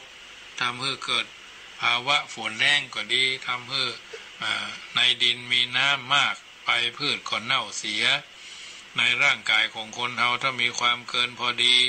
ในส่วนใดส่วนหนึ่งก็อยู่นบสุขเป็นท่านเป็นนี่น้ำท่วมปอดพ่องนี่หรือขาดน้ำพ่องเนี่ยเช่นความร้อนเกินไปก็เจ็บไข้ได้ป่วยห้อนในพ่องเนี่ยส่วนความพอดีที่เกิดขึ้นโดยน้ำมือของมนุษย์สำเร็จด้วยสติปัญญาคนเฮาพิจารณาถึงภาวะแวดล้อมตัวดูเหตุดูผลที่ปรากฏขึ้นแล้วจัดการกับทุกสิ่งทุกอย่างในลักษณะที่พอดีกรรมวิธีของเขาบ่ย่อหย่อนเกินไปจนกลายเป็นกามสุขานิกานุโยคและใบเคร่งเครียดจนเกินไปกลายเป็นอัตตกิระมัฏฐานุโยคเขาวางใจในทางสายกลางใบข้องแวะกับความเกินพอดีถึงสองส่วนนั้นก็จะบรรลุถึงความสุขความเจริญทุกวิถีทางแม้ในการคบหาสมาคมกับคนอื่นๆถ้าไผหูจักพอดีก็บ่มีอันตรายเช่นถ้าคบกันในใหม่ๆยังบ่ฮู้ถึงนิสัยเนื้อแท้แจ้งจิตใจของกันและกันก็บ่ควรจะวางใจสนิทอย่าไว้ใจทางอย่าวางใจคนจะจนใจเองเนี่ยคบกันไปดูไปก่อนถ้าจะฮักจะชอบกันเป็นพี่เป็นน้องก็ยุดใจไว้เหี่ยพ่องบ่ปล่อยใจให้ชะล่าเกินไปความเสียหายก็จะบ่เกิดขึ้นได้ในการเลือกคู่ฮักคู่ครองคนมีสติปัญญาเท่านั้นที่สามารถเลือกคู่ได้เหมาะสมญาติโยมสาธุชนบางคู่เพิ่นก็ท่านสาธุชนท่านผู้ฟังทั้งหลายช่วงที่สอง ก็จะได้อูธรรมะเป็นธรรมะปฏิการะตอบบุญแทนคุณให้ญาติโยมสาธุชนได้มีโอกาสฟังน้ำฟังธรรมเป็นธรรมบรรยายเรื่องของการสุจริตธรรมญาติโยมธรรมดาวิชาความรู้ย่อมยกฐานะ ของบุคคลคือสูงขึ้นจากคนบ่ฮู้คือเป็นคนฮู้จากคนโง่คือเป็นคนฉลาดจากคนยากจนคือเป็นคนร่ำรวยช่วงที่2แห่งการธรรมบรรยายนี้พยายามจะรังสรรค์เลือกสรรเอาธรรมะที่เป็นปฏิการะกับญาติโยมบางทีบางครั้งก็อาจจะเพิ่มเติมสิ่งที่ขาดไปบางทีบางครั้งก็อาจจะได้ยินฟังหลายรอบสมเด็จพระสัมมาสัมพุทธเจ้าตรัสปัญญาไว้ในหมวดธรรมดาในหมวดธรรมใดไว้จึงต้องตัดสติไว้กำกับสติกับปัญญานี้พระพุทธเจ้าได้ตรัสไว้คือสำนึกคือเต้าตันและป้องกันวิชาหรือปัญญาความรู้ไปในทางที่ถูกต้องและเป็นประโยชน์เพราะวิชาความรู้ความฉลาดทั้งคุณและโทษทั้งดีและชั่วแน่นอนขึ้นอยู่กับบุคคลผู้นำไปประกอบจะหันได้จากบุคคลบางคนมีความรู้ความฉลาดมากแต่หากนำไปในทางที่บ่ถูกอย่างเฮาหันที่มันมีการยิงกันพวกทางวัดลพบุรีเนาะเป็นถึงผู้อำนวยการนั้นมีวิชาความรู้แต่บ่มีสติอาจจะผิดจะพลาดจะคลาดจะเคลื่อนไปพ่องเพิ่นบอกว่ายิ่งรู้มากก็ยิ่งโกงมากอย่างที่กล่าวกันว่าฉลาดแกมโกงนะหรือความรู้ท่วมหัวเอาตัวไม่รอดบางทีก็อาจจะเกิดในครอบครัวบางทีก็อาจจะเกิดในวัดบางทีก็อาจจะเกิดในหน่วยงานแม้กระทั่งการโกงเวลาการโกงกินหินกินทรายกินเล็กกินหลาวันนี้ก็ถือว่าเป็นการทุจริตที่ไม่ควรจะพึงให้เกิดในสังคมชาติประเทศก็เหมือนกันต่อเมื่อบุคคลมาอบรมตนให้มีวิชาความรู้อบรมตนให้ตั้งมั่นอยู่ในคุณธรรมความดีตามหลักที่ว่าวิชาจรณะสัมปันโนพูดถึงพร้อมด้วยวิชาความรู้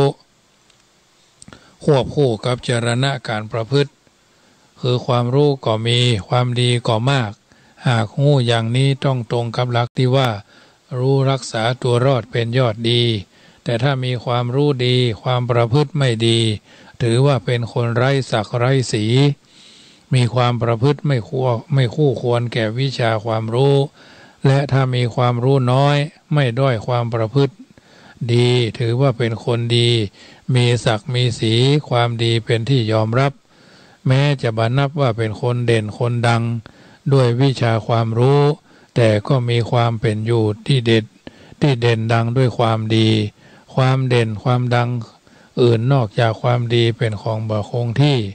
ส่วนความเด่นความดังต้องด้วยความดีเป็นของคงทนคนเฮาจึงควรอบรมตนให้มั่นอยู่ในความดีด้วยความประพฤติธรรมเป็นสุจริตคำว่าธรรมะทอทงรอเรือมอม้าสระอะตัวเนี้ยคือสภาพทรงตัวเองมีประจำอยู่ในโลกบ่เปลี่ยนแปลงไปตามยุคตามสมัยรักษาผู้ประพฤติปฏิบัติตามไว้ในอำนาจของตนกล่าวคือสภาพใดรักษาผู้ประพฤติปฏิบัติไว้ในทางดีบ่ฮึดตกไปในทางที่ชั่วสภาพนั้นจัดเป็นกุศลธรรมสภาพใดรักษาผู้ประพฤติปฏิบัติไว้ในทางชั่วบ่ฮึประสบในทางดีได้สภาพนั้นเรียกว่าอกุศลธรรมสภาพใดรักษาผู้ประพฤติปฏิบัติไว้เป็นกลางบ่ดีบ่ชั่วสภาพนั้นจัดเป็นอัพยากตธรรมอัพยากตธรรมแถมอย่างหนึ่งคำว่าธรรมะได้แก่คำสอนที่เป็นหลักที่สมเด็จพระผู้มีพระภาคเจ้าตรัสไว้ดีแล้วตรัสไว้ชอบแล้วคือตรัสไว้ถูกต้องแล้วได้แก่ตรัสไว้บ่ผิดตรัสคำใดไว้คำนั้นเป็นความถูกต้องโดยเหตุโดยผลโดยข้อเท็จจริงว่าเป็นคำสอนที่เป็นสัจธรรมคือคำสอนที่มีความจริงเป็นแกนพิจารณาเมื่อใดก็พบความจริงได้เมื่อนั้นบ่เคลื่อนคลาดและบ่คลาดเคลื่อนจากความจริงเป็นสิ่งที่พิสูจน์ได้บ่ล่วงกาลเวลาบ่ล่วงกาลสมัยกล่าวฮือสั้นๆก็คือพระธรรมย่อมรักษาผู้ประพฤติปฏิบัติตามเป็นคนดีบ่เป็นคนชั่วตั้งอยู่ในทางที่ดีบ่ตกไปสู่ที่ชั่วส่วนคำว่าสุจริต สุจริตแปลว่าการประพฤติดีการประพฤติงามหมายถึงการทำความดีการทำถูกต้องมีอยู่3อย่าง1กายสุจริตประพฤติดีทางกายได้แก่การบ่ฆ่าสัตว์รวมถึงการบ่ทำร้ายบ่กักบ่ขังบ่จองบ่จำสัตว์อื่นให้เดือดร้อนบ่ลักทรัพย์สินรวมถึงการบ่เบียดเบียนบ่เบียดบังช่อโกงช่อลาดบังหลวงเอาทรัพย์สินของราชการมาเป็นของตัวทรัพย์สินของคนอื่นมาเป็นของตัวประพฤติผิดในกามคือความใคร่บ่ล่วงละเมิดกู้ครองของคนอื่นบ่เกี่ยวข้องทางกามกับบุคคลผู้ต้องห้ามอันนี้กายสุจริตวจีสุจริตก็คือประพฤติดีทางคำอู้หรือวาจาการอู้บ่เท็จอู้แต่คำจริงได้อู้ตรงกับความจริงบ่อู้คำหยาบบ่อู้แต่คำสุภาพไพเราะชวนฟังบ่ส่อเสียดอู้แต่คำสามานสามัคคีบ่พูดเพ้อเจ้อไร้สาระอู้แต่คำที่มีสาระมีหลักมีฐานชัดเจนมโนสุจริตประพฤติดีทางใจได้แก่ไม่โลภอยากได้ไม่พยาบาทปองร้ายเห็นชอบตามทำนองครองธรรมแถมอย่างหนึ่งสุจริตธรรมนี้ญาติโยมสาธุชนเป็นคำรวมแห่งความดีเป็นความดีของบุคคลการอบรมตนให้มีสุจริตธรรมก็คือการบ่ทำชั่วบ่พูดชั่วบ่คิดชั่วอบรมตัวอยู่ที่การทำดีอู้ดีกึศดีมีลักษณะ4ประการ1ประพฤติเป็นสุจริตในบุคคลในฐานะที่บุคคลอุบัติมาในโลกนี้ย่อมมีส่วนเกี่ยวข้องสัมพันธ์กันจะอยู่ตามลำพังหาได้ไม่ที่ใกล้ชิดก็คือครอบครัวห่างตัวออกไปก็คือญาติหรือเพื่อนบ้านในย่านเดียวกันจันที่สุดก็คือมนุษย์ร่วมโลกร่วมประเทศย่อมมีเหตุที่จะต้องเกี่ยวข้องกันได้เพราะผู้ใกล้ชิดมีหน้าที่ปฏิบัติติดต่อกันสม่ำเสมอคือสามีกับภรรยาบิดากับบุตรมารดากับบุตรธิดาเนี่ยครูอาจารย์กับศิษย์มิตรกับมิตรนายจ้างกับลูกจ้างเป็นต้นเมื่อบุคคลผู้มีหน้าที่เกี่ยวข้องกันได้ปฏิบัติชอบต่อกันก็ชื่อว่าได้ปฏิบัติเป็นสุจริตในบุคคลตัวอย่างเช่นสามีกับภรรยาสามีภรรยาที่ดีก็คือคู่ครองคู่สมคู่ชีวิตคู่สร้างคู่สมคู่ชีวิตคู่สุขคู่ทุกข์มีสุขร่วมเสพมีทุกข์ร่วมต้านการอุปถัมภ์กำจุนเป็นเนื้อคู่อันควรกันเป็นคู่กรรมคู่เวรบัทะเลาะวิวาทบาดหมางจองร่างจองผ่านกันอันสามีที่ดีย่อมคอยโน้มน้าวใจภรรยาตลอดถึงบุตรหลานและคนใกล้ชิดเกิดความชื่นชมกลมเกลียวสนิทสนมเสน่หาปฏิบัติชอบในภรรยาตามหน้าที่ของตนส่วนภรรยาที่ดีย่อมมีหน้าที่ปฏิบัติชอบในสามีตามหน้าที่และหน้าที่ที่สำคัญนั่นก็คือความซื่อสัตยะซึ่งจัดเป็นคุณสมบัติของกุลสตรีกุลสตรีควรเป็นดุจดอกไม้มีลักษณะอ่อนนุ่มนวลควรสงวนส่วนบุรุษเป็นดุจเหล็กเพชรมีลักษณะแข็งแกร่งแข็งแรงแต่ไม่แข็งกระด้างสามารถเป็นผู้นำที่ดีได้ส่วนในฐานะอื่นนอกจากสามีภรรยาแล้วก็ควรที่จะมีความรักความเคารพนับถือซื่อสัตย์สุจริตต่อกันจริงใจต่อกันจึงจะรักษาความสัมพันธ์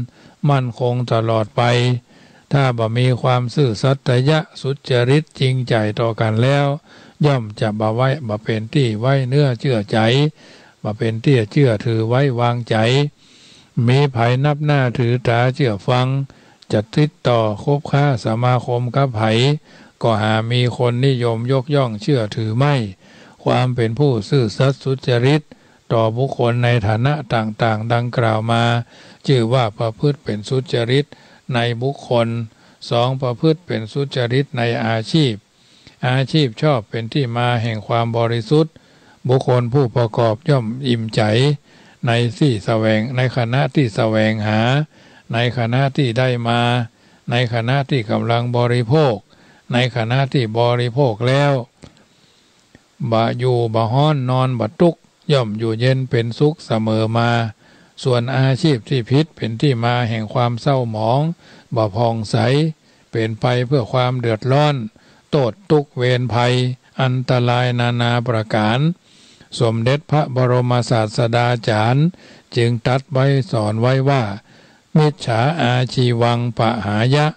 สัมมาอาชีเวนะชีวิตังกัปปายะนะมิจฉาอาชีวังปหายะสัมมาอาชีเวนะชีวิตังกัปปายะแปลเป็นภาษาไทยสมัยใหม่ได้ใจความว่าบุคคลควรละมิจฉาชีพแล้วเลี้ยงชีวิตด้วยสัมมาชีพดังนี้อันว่ามิจฉาชีพก็คืออาชีพที่ผิดศีลผิดธรรมผิดกฎหมายแผ่นดินผิดทำนองครองธรรมจารีตประเพณีและวัฒนธรรมอันดีงามเช่นการโจรกรรมหรือการลักฉกปล้นจี้ตู่ช่อโกงหลอกลวงปลอมแปลงสับเปลี่ยนเบียดบังลักลอบยักยอกเป็นต้นอันนี้คือมิจฉาชีพช่อลาดบางหลวงตัวนะกินเล็กกินหินกินทรายตัวนะการแสวงหาทรัพย์สำหรับเลี้ยงชีพด้วยการทุจริตดังที่กล่าวมาเนี้ยจัดเป็นอาชีพที่ผิดได้มาก็บ่ภูมิใจได้มาก็ลุกลี้ลุกลนได้มาก็อยู่ห้อนนอนตุกกระซับกระส่ายเพราะอย่างเพราะว่ากลัวเพื่อนหู้กลัวเพื่อนยับได้ไล่ตันเนี่ยเราต้องหู้ว่ามันเหมือนกับมันมีเพื่อนเขาว่าติดปีกนะติดปีกติดกล้องอยู่ในตัวพอนึกถึงก็สะดุ้งยะนะเมื่อคืนก็กั้งแก้นนะก็มีเพราะมันไม่ใช่เป็นของเฮา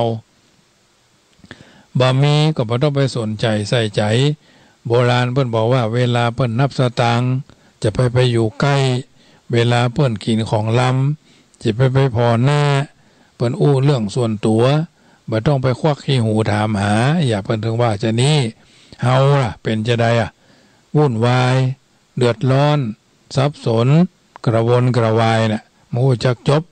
ไปวัดก็ไปซอหาหันไปซอหายนี่ไปฟังเทศน์ฟังธรรมรถด่วนขบวนพิเศษโครงการพัฒนาคุณภาพชีวิตไปซอหันซอนี่มันเป็นเช่นเนี้ย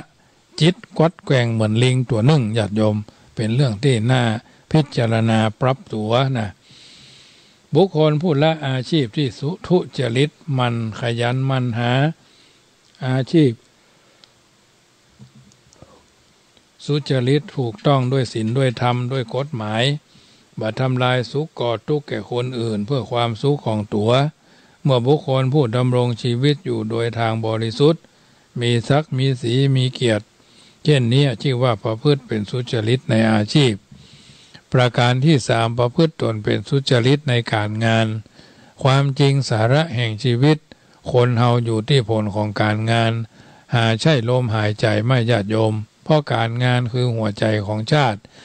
จะมั่นคงประชาชนจะมั่งคั่งดังที่เพิ่นกล่าวกันว่างานดีมีโภคาพาให้สุขสมบูรณ์นะงานดีมีโภคาพาให้สุขสมบูรณ์งานจึงเป็นทรัพยากรคือบ่อเกิดแห่งทรัพย์สินเงินทองทรัพย์สินเงินทองเป็นผลของการทำงานทุกระดับนะกวาดขยะก็ใครได้สตางค์ขายครัวก็ใครได้สตางค์ส่งของก็ใครได้สตางค์เป็นทหารก็ใครได้สตางค์เป็นตำรวจก็ใครได้สตางค์เป็นพ่อค้านายขายก็ใครได้สตางค์เช่นเดียวกันหมดที่ว่าการประพฤติเป็นสุจริตในการงานนั้นก็คือประพฤติเป็นธรรมในกิจการและตั้งใจทำงาน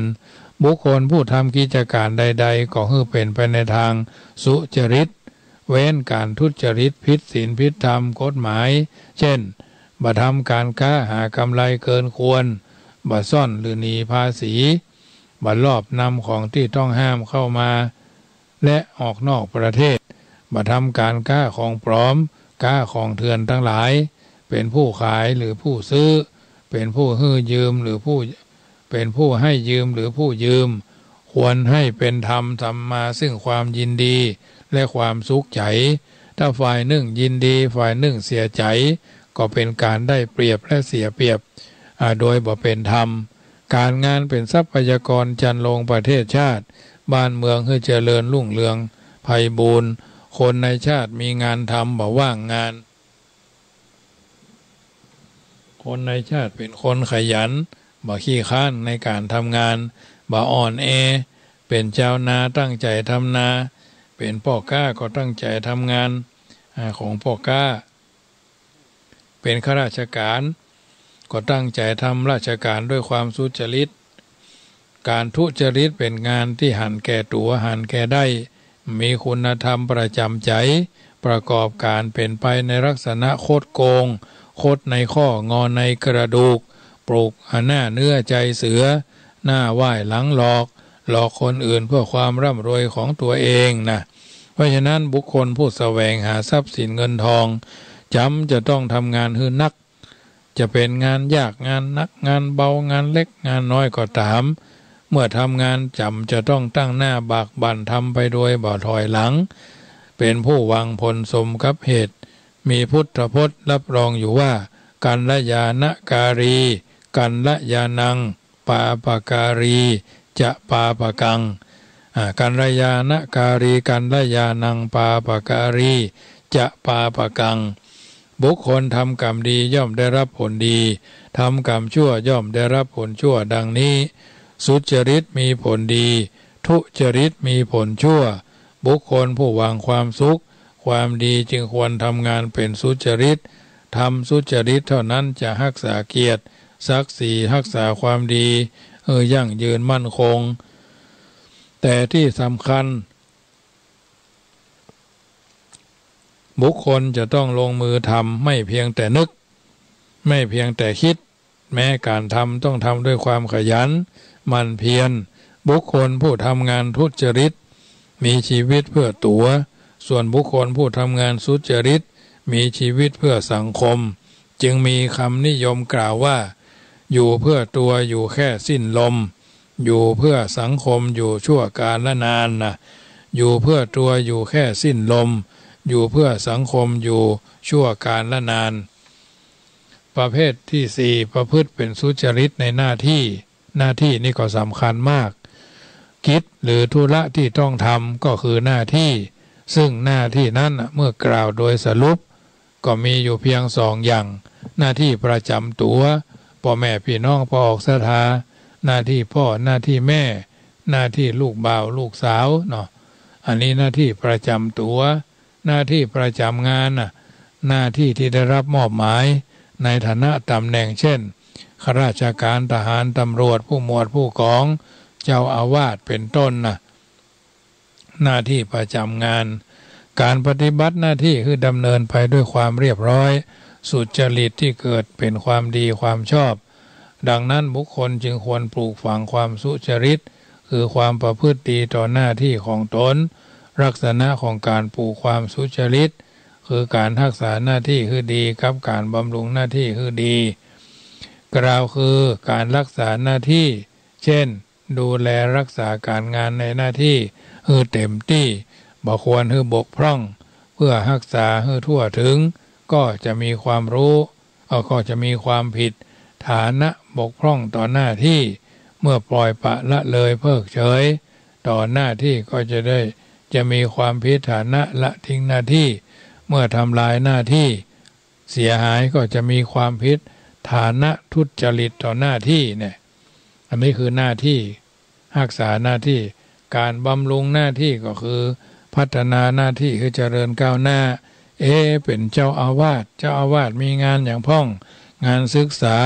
พระเนรในวัดเรียนหนังสือก็ตัวเองเรียนหนังสือก็งานเผยแผ่เฮาเทศทำได้ก็เทศทำเรื่องอย่างปีนี้ได้ธรรมะบรรยายก็เป็นเจ้าเป็นนั่น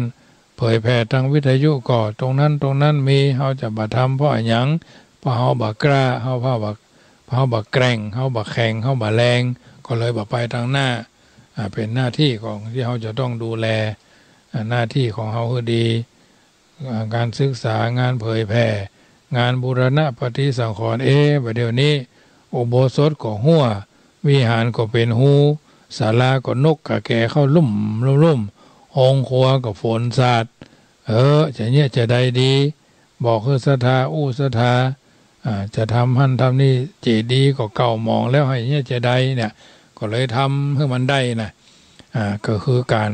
บำรุงหน้าที่คือได้คือดีนะไม่ต้องเด่นแล้วก็ไม่ต้องดังเด่นดังไม่คงที่นะดีนั่นแหละคงที่กุมเท่าตายนะบุคคลผู้ที่คิดอ่านปรับปรุงหน้าที่พัฒนาหน้าที่ให้เจริญก้าวหน้าทันเหตุทันการยุคนี้ยุคขยะข้อมูลปฏิกูลข่าวสารอย่าธรรมภาพจัดรายการธรรมะไม่ใช่ว่าลับตาว่าอยู่ที่เก่าต้องค้นคว้าหาตำรับตำราข่าวสารงานบุญตรงนั่นตรงนี้น้ำธรรมคำสอนมีอยู่แล้ว 84,000 พระธรรมขันธ์เรียนเป็นมหาปรริญญามาตั้งแต่ปท1 2 3 4 5 6 7 8พระไตรปิฎกเป็นว่าจะได้ยังมาแน่ใจเป็นคนชุกคิดเป็นคนใจดุลพินิจพิจารณญาณอ่านหนังสือตรงนั้นได้น้อยมันมีข้อที่สงสัยมันจะเป็นจะได้จ๊ะเปิดคือคนคว้าตรงนี้นี่ค้นคว้าไปหาทุกวันมันมีไผจะขยันมาจากท้องพ่อท้องแม่ญาติโยมสาธุชนและครูบาอาจารย์บางทีบางครั้งนี่เราปล่อยปละละเลยพระเนรในวัดทำมาอย่างพ่องสวดมนต์ภาวนาศึกษาเล่าเรียนภาคเพียรปฏิบัติเวลาเฮียนก็ขอให้เฮียนแต่เจ้าวาดต้องเอาใจใส่วัดไม่ใช่เป็นสถานที่เลี้ยงโคนขี้ค้านทุกวัดในประเทศไทยนี่นะไม่ใช่เลี้ยงโคนขี้ค้านไม่ใช่เลี้ยงโคนขี้ยาไม่ใช่เลี้ยงโคนขี้ลักไม่ใช่เลี้ยงโคนขี้เหล้านะเป็นเลี้ยงโคนคือเป็นมนุษย์บางคนเข้ามาบวชใหม่ๆสมัยเมื่อยังไม่ได้บวชสุมาเริ่มมาเลียปากเป็นคนปล่อยปะละเลยชอบที่สบายเนี่ยบางทีบางครั้งก็มาอันนี้ล่าลูกล่าเมียมาบวช3 เดือน5 เดือนจะเอาอย่างว่าบางคนก็เป็นข้าราชการเก่าเข้ามาบวชเหมือนเอาละไข่เลี่ยมไข่แหลมเปิ้นว่า10 เลี่ยม20 เลี่ยมบ่เท่าเลี่ยมใบแขม10 แหลม20 แหลมบ่เท่าแหลมใบเข้า10 เล่า20 เล่าบ่เท่าเล่าเดือนเกียง10 เสียง20 เสียงบ่เท่าเสียงแมงว่าง10 จ้าง20 จ้างบ่เท่าจ้างเอราวัณ10 วัน20 วันบ่สำคัญเท่าวันที่เรามีหน้าที่ทำหน้าที่รักษาหน้าที่และก็บำรุงหน้าที่คือดีจักดีที่สุดโรงเรียนประสบการณ์บ่มีญาติโยมและครูบาอาจารย์มีต่อโรงเรียนวิชาการเท่านั้นประสบการณ์ความชำนาญพ่อค้าแม่ขายพ่อครัวแม่ครัวช่างทุกแขนงแผนกเขาต้องอาศัยวิชาการความมีคุณธรรมมีคุณวุฒิมีคุณภาพแล้วก็มีคุณธรรม3 วุฒิเนี่ยคุณวุฒิคุณภาพคุณธรรมเนี่ย3 คุณเนี่ยช่วยได้ทุกคนทั้งยากดีมีจนเศรษฐีมหาเศรษฐีอภิมหาเศรษฐีก็ยังทั้งนั้นญาติโยมต้องพัฒนาคือก้าวหน้าทันเหตุการณ์งานเจ้าอาวาสมีอย่างพ่องเข้าพรรษาแล้วจะได้จัดเต็ดทำเต็ดยังเต็ดน้ำเต็ดตำประชุมมีเปิ่นประชุมเจ้าคณะพระสังฆาธิการเปิ่นสั่งการสั่งงานเพื่อจะเก็บสตางค์อย่างวันที่16นี่คณะสงฆ์อำเภอป่าซางก็ทุกตำบลก็จะไปร่วมสงเคราะห์พระเจ้าประสงค์อาพาธที่วัดนครเจดีย์หรือวัดหนองเจดีย์ซึ่งตุลุงศรีนวลนั่นแหละพระเดชพระคุณท่านเจ้าคุณพระโสพลวชิรธรรมสาธิตฐานวโรเดิมศรีนวลรักชาติเปิ่นอยู่บ้านหวายเปิ่นไปเป็นเจ้าวาดวัดวชิรธรรมสาธิตในหลวงรัชกาลที่10เปิ่นทรงอุปถัมภ์สมัยเป็นเจ้าฟ้าชายวชิราลงกรณ์สมเด็จพระบรมโอรสาธิราชเจ้าฟ้ามหาวชิราลงกรณ์อันนี้เปิ่นว่าไว้สมัยเมื่อเปิ่นยังเป็นพระเจ้าอยู่หัวเตื้อรัชกาลที่10อันนี้เปิ่นสร้างวัดโดยพระเดชพระคุณท่านพระโสพลวชิรธรรมสาธิตฐานวโรหรือศรีนวลนั่นเพราะฉะนั้นเปิ่นก็ทำหน้าที่ของเปิ่นได้ดีเป็นที่ทำให้เราท่านได้ทำการทำงานในลักษณะประสมงานประสานใจให้งานลื่นไหลไปด้วยความดีและมีประสิทธิผลบุคคลผู้เที่ยงตรงและเที่ยงธรรมทำให้จริงและทำให้ถูกในหน้าที่ทั้งที่เป็นส่วนตัวและทั้งที่ได้รับมอบหมายบ่มักง่ายละหลวม ประมาทเลินเล่อสนใจเฮียนหู้การงานในหน้าที่ค้นคว้าวิธีที่จะทำให้เจริญก้าวหน้าบ่ย่ำตอกบ่ย่ำบ่จุกเจ้าอยู่ที่เก่าบ่เอาเวลาของการงานในหน้าที่ไปทำงานอย่างอื่นทำงานให้เต็มและทำงานให้ตรงต่อเวลา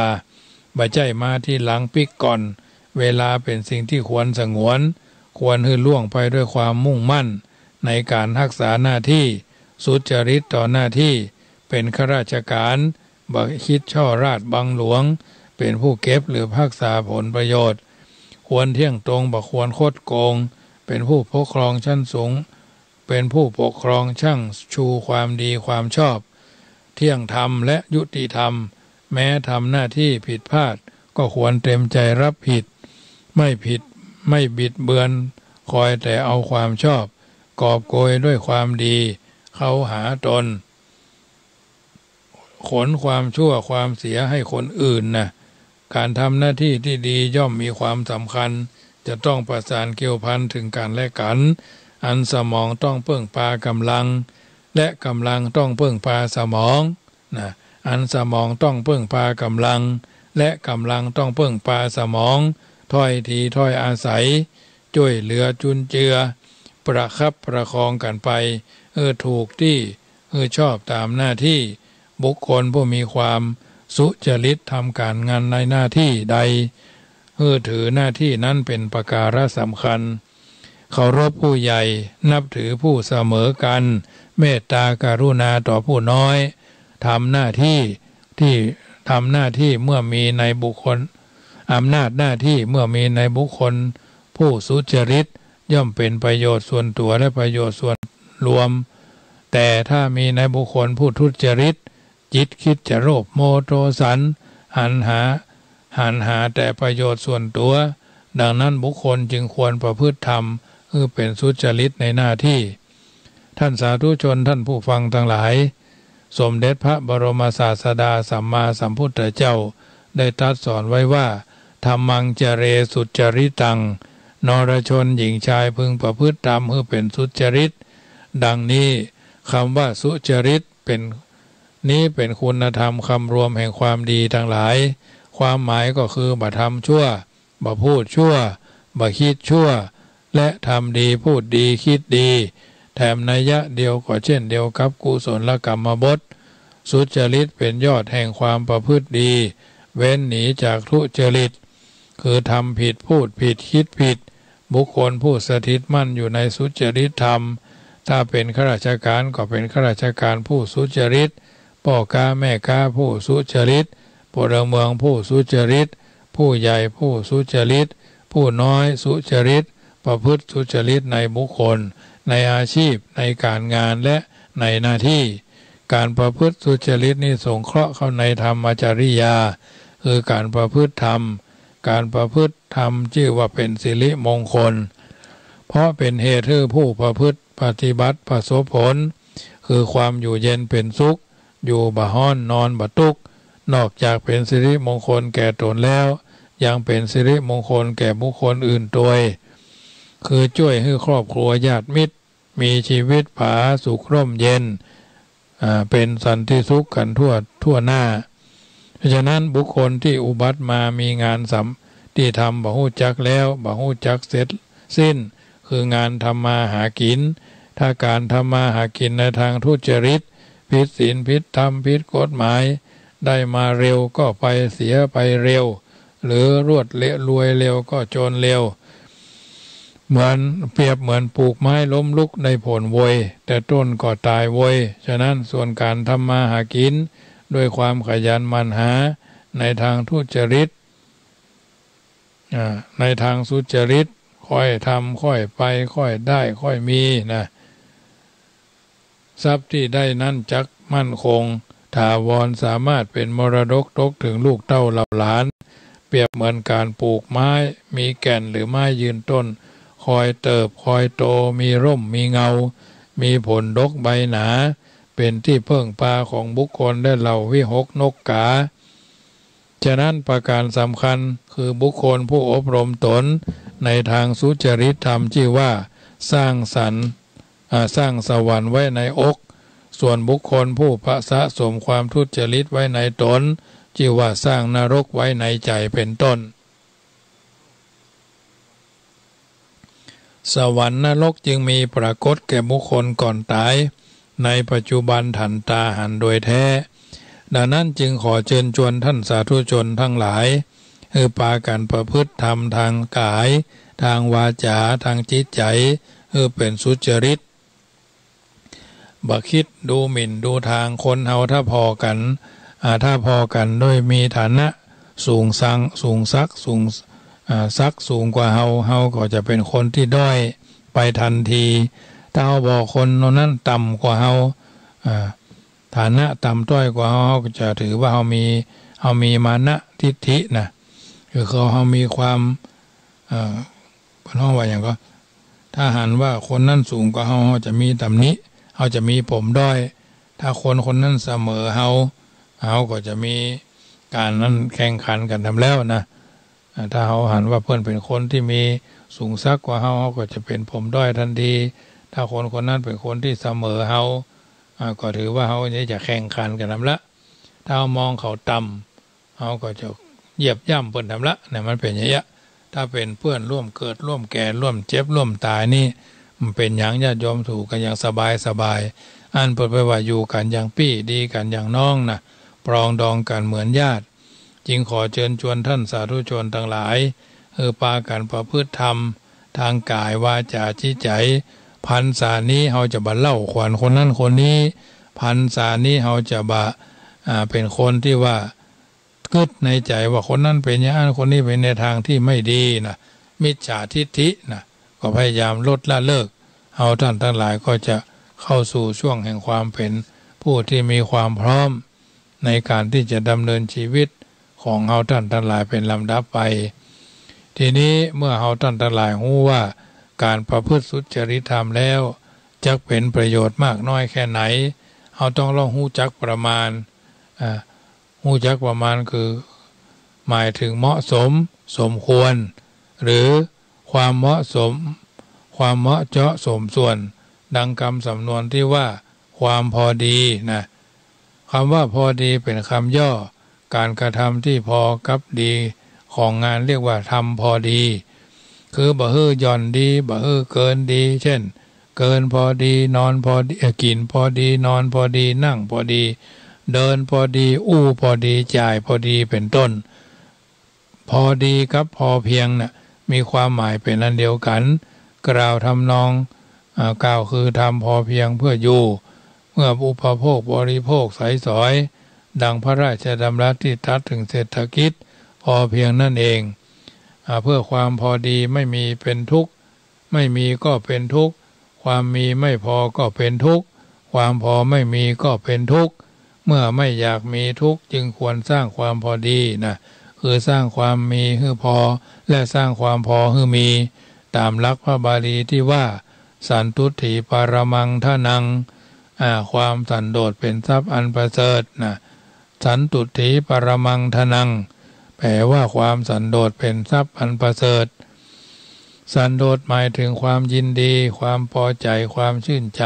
ความสุขใจในของตนหากจะย่นลงคงได้สี่ความหมายยินดีตามที่มียินดีตามที่ได้ยินดีตามสมควรนะยินดีตามที่มียินดีตามที่ได้ยินดีตามสมควรสองพอใจที่มีพอใจตามที่ได้พอใจตามสมควรสามอิ่มพอใจอิ่มใจตามที่มีอิ่มใจตามที่ได้อิ่มใจตามที่สมควรสุขใจตามที่มีสุขใจตามที่ได้สุขใจตามสมควรความสันโดษจึงบ่ได้หมายถึงความขี้ข้านบ่ทำงานอย่างอันใดนอนงอมืองอเท้ายินดีพอใจในความยากจนข้นแค้นเป็นต้นหากแต่หมายถึงการทำงานเต็มที่เต็มกำลังความสามารถเมื่อประสบผลเป็นอย่างใดก็เกิดความยินดีพอใจในผลนั้นตามสมควรคือสมควรแก่ฐานะสมควรแก่ความสามารถสมควรแก่ศีลแก่ธรรมเหตุผลนั้นบั้นปลายกฎหมายและกฎเกณฑ์ของสังคมบุคคลผู้มีความ สันโดษย่อมบ่มีความโลภเข้าครอบงำจิตใจพอใจที่ตนมียินดีตามที่ตนได้เว้นไว้เว้นห่างไกลจากความโลภอย่างแรงกล้าความโลภอย่างแรงกล้าคือความโลภที่มีลักษณะอยากได้เกินขอบเขตหรืออยากได้ที่ไม่มีที่สิ้นสุดหรืออยากไม่หยุดอยากเกินกว่าเหตุอยากไม่เลือกทางอยากไม่รู้จักพออยากไม่รู้จักประมาณอยากในอำนาจอยากในยศอยากในตำแหน่งอยากในทรัพย์สมบัติอยากในกามคุณอยากในอาหารเป็นต้นบุคคลผู้มักโลภเมื่อได้สิ่งที่ตนต้องการแล้วน่าจะมีความสุขสมหวังและการได้มาแต่การหาได้เป็นเช่นนั้นไม่สิ่งที่แล้วอยากได้สิ่งนั้นสิ่งที่นี้แล้วอยากมีสิ่งนั้นบ่เลือกบ่เว้นบ่เป็นได้เป็นเอานะบ่เลือกบ่เว้นได้เป็นเอาเข้าทำนองที่ว่าถมเท่าไรไม่รู้จักเต็มนะหาเท่าไรไม่รู้จักพอเนี่ยถมเท่าไรไม่รู้จักเต็มเป็นต้นความจริงลาภทั้งหลายบุคคลโดยทั่วไปก็อยากได้เหมือนกันทั้งนั้นแต่ความเป็นลาภที่มีขึ้นในใจมาในทางที่สุจริตประพฤติศีลถูกทำนองครองธรรมถูกทำนองครองธรรมอันเป็นเหตุนำมาซึ่งคุณประโยชน์แต่ถ้าได้มาในทางที่ผิดศีลบ่ถูกต้องตามทำนองครองธรรมเช่นการลักขโมยช่อโกงเบียดบังช่อราษฎร์บังหลวงลาภทั้งปวงแทนที่จะเกิดเป็นคุณเป็นประโยชน์เป็นโชคเป็นลาภก็จะกลายเป็นบาปเป็นเวรภัยก่อให้เกิดทุกข์กายทุกข์ใจในภายหลังดังนั้นสมเด็จพระสัมมาสัมพุทธเจ้าจึงตรัสสอนรู้จักความพอดีกินอยู่ดูฟังให้พอดีพุทธพจน์ที่ว่ามัตตัญญูตาสาธาสาธุความเป็นผู้รู้จักประมาณยังประโยชน์ให้สำเร็จทุกเมื่อมัตตัญญูตาความเป็นผู้รู้จักประมาณก็คือรู้ประมาณในการแสวงหารู้ประมาณในการรักษาและใช้จ่ายเนี่ยประกาศความเป็นผู้รู้จักประมาณก็ในการแสวงหาความจริงปัจจัยเครื่องอาศัยเลี้ยงชีวิตนั้นจะเกิดมีเองเป็นเองหาได้ไม่ต้องอาศัยการประกอบการงานหรือการแสวงหาการประกอบหรือการแสวงหาปัจจัยจำต้องเป็นไปโดยประมาณโดยจึงจะช่วยให้สำเร็จประโยชน์และปราศจากโทษข้อบกพร่องเสียหายเช่นบ่แสวงหาปัจจัยเกินกำลังสติปัญญาความสามารถของตนบ่แสวงหาในทางที่ไร้เหตุไร้ผลที่ควรเป็นควรไปควรได้ประกอบอาชีพใดๆที่ทำให้ผิดศีลบ่ถูกต้องตามทำนองครองธรรมและพระราชกำหนดกฎหมายอันเป็นที่มาแห่งความชิบหายเศร้าหมองบ่โปร่งใสเป็นไปเพื่อความเดือดร้อนโทษทุกข์เวรภัยอันตรายนานาประการสมเด็จพระสัมมาสัมพุทธเจ้าจึงประทานพระโอวาทไว้ว่ามิจฉาอาชีวังปหายะนั่นแหละสัมมาอาชีเวนะชีวิตังกัปปัยยะบุคคลควรละมิจฉาชีพเสียแล้วเที่ยงชีวิตด้วยสัมมาชีพเตบะอันมิจฉาชีพก็อาชีพที่ผิดอย่างที่ว่าไปเนี่ยนะรู้จักแสวงหาบาปผิดศีลบาปผิดธรรมการโจรกรรมคือลักชกเปี้ยนจี้ตู่โกงหลอกลวงเนี่ยส่วนทรัพย์สินที่ได้มาด้วยการแสวงหาสุจริตก็ตรงกันข้ามนับว่าเป็นโชคเป็นลาภก็คือเกิดประโยชน์การรู้จักประการตอนที่สองก็คือรู้จักประมาณในการรักษาใช้จ่ายความพอดีความบ่พอดีเป็นเรื่องที่สามารถทำความเข้าใจให้ถูกต้องท่องแท้สมคุณสมค่าความจริงบุคคลผู้อุบัติมาหาได้ทรัพย์สินสมบัติที่ตัวมาไม่ต้องมาขยันหาภายในภายหลังทรัพย์ที่หาได้มาได้โดยการประหยัดตามหลักธรรมในพุทธศาสนาคือรู้จักแสวงหาทรัพย์ใหม่รู้จักบูรณะทรัพย์เก่า รู้จักเก็บรายได้ที่ควรเก็บรู้จักตั้งรายจ่ายพอเหมาะพอควรน่ะเพิ่นบอกว่ามีเงินเขานับว่าน้องมีทองเขานับว่าพี่ยากเงินจนทองพี่น้องไม่มีนะมีเงินเขานับว่าน้องมีทองเขานับว่าพี่ยากเงินจนทองพี่น้องไม่มีนะหรือมีเงินมีทองพูดไหนพูดได้มีไม้มีไร่ปลูกเรือนงามเนี่ยมีเงินมีทองพูดไหนพูดได้มีไม้มีไร่ปลูกเรือนงามการแสวงหาการรักษาและการใช้สอยนี่แหละทรัพย์สมบัตินั้นบุคคลผู้บริหารจัดการจึงควรที่มีมัตตัญญูตาธรรมความเป็นผู้รู้จักประมาณความพอดีรู้จักประหยัดเป็นดุจดังออมสินคอยเก็บเล็กผสมน้อยรวบรวมไว้เป็นกำลังเลี้ยงตัวเลี้ยงครอบครัวเป็นทุนทำมาหากิน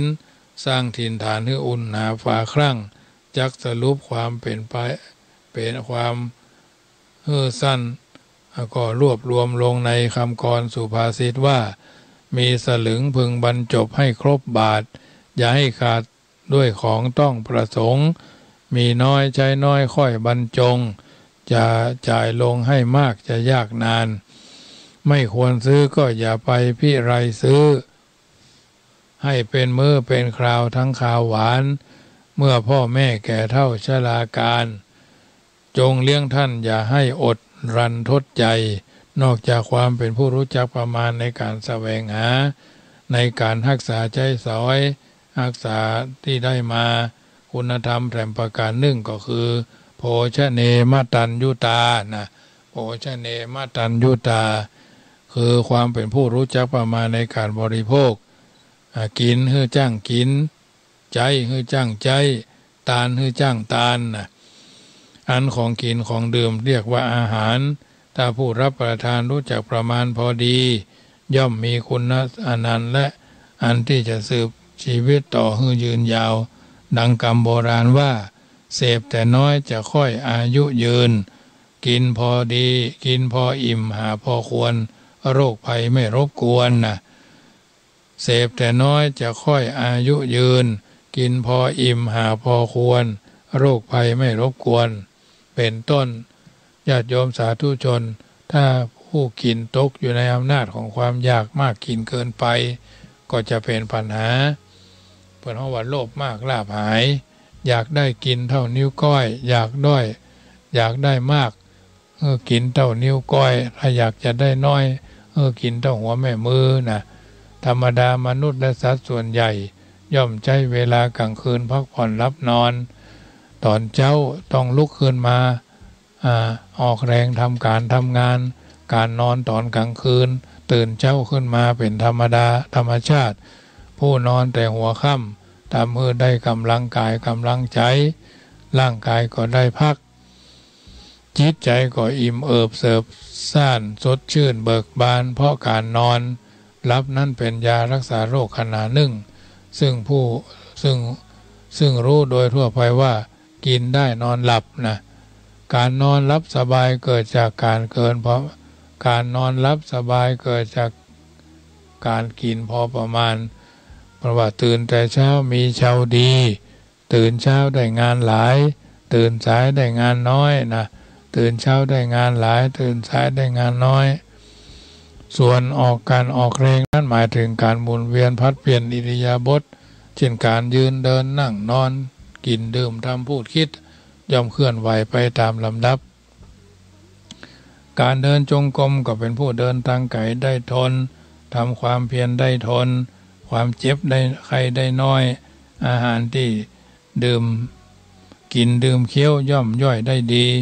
สมาธิบรรลุขณะที่เดินจงกรมตั้งมั่นแน่วแน่ในหลายด้านแม้ทางสุขวิทยาก็ถือว่าเป็นความสำคัญสรุปแล้วญาติโยมสาธุชนความเป็นผู้รู้จักประมาณคือการตัดความต้องการที่เกิดความพอดีพอควรยับยั้งหักห้ามใจให้อยู่ในความพอดีพอควรแก่การปฏิบัติความเป็นผู้รู้จักประมาณในหรือรู้จัก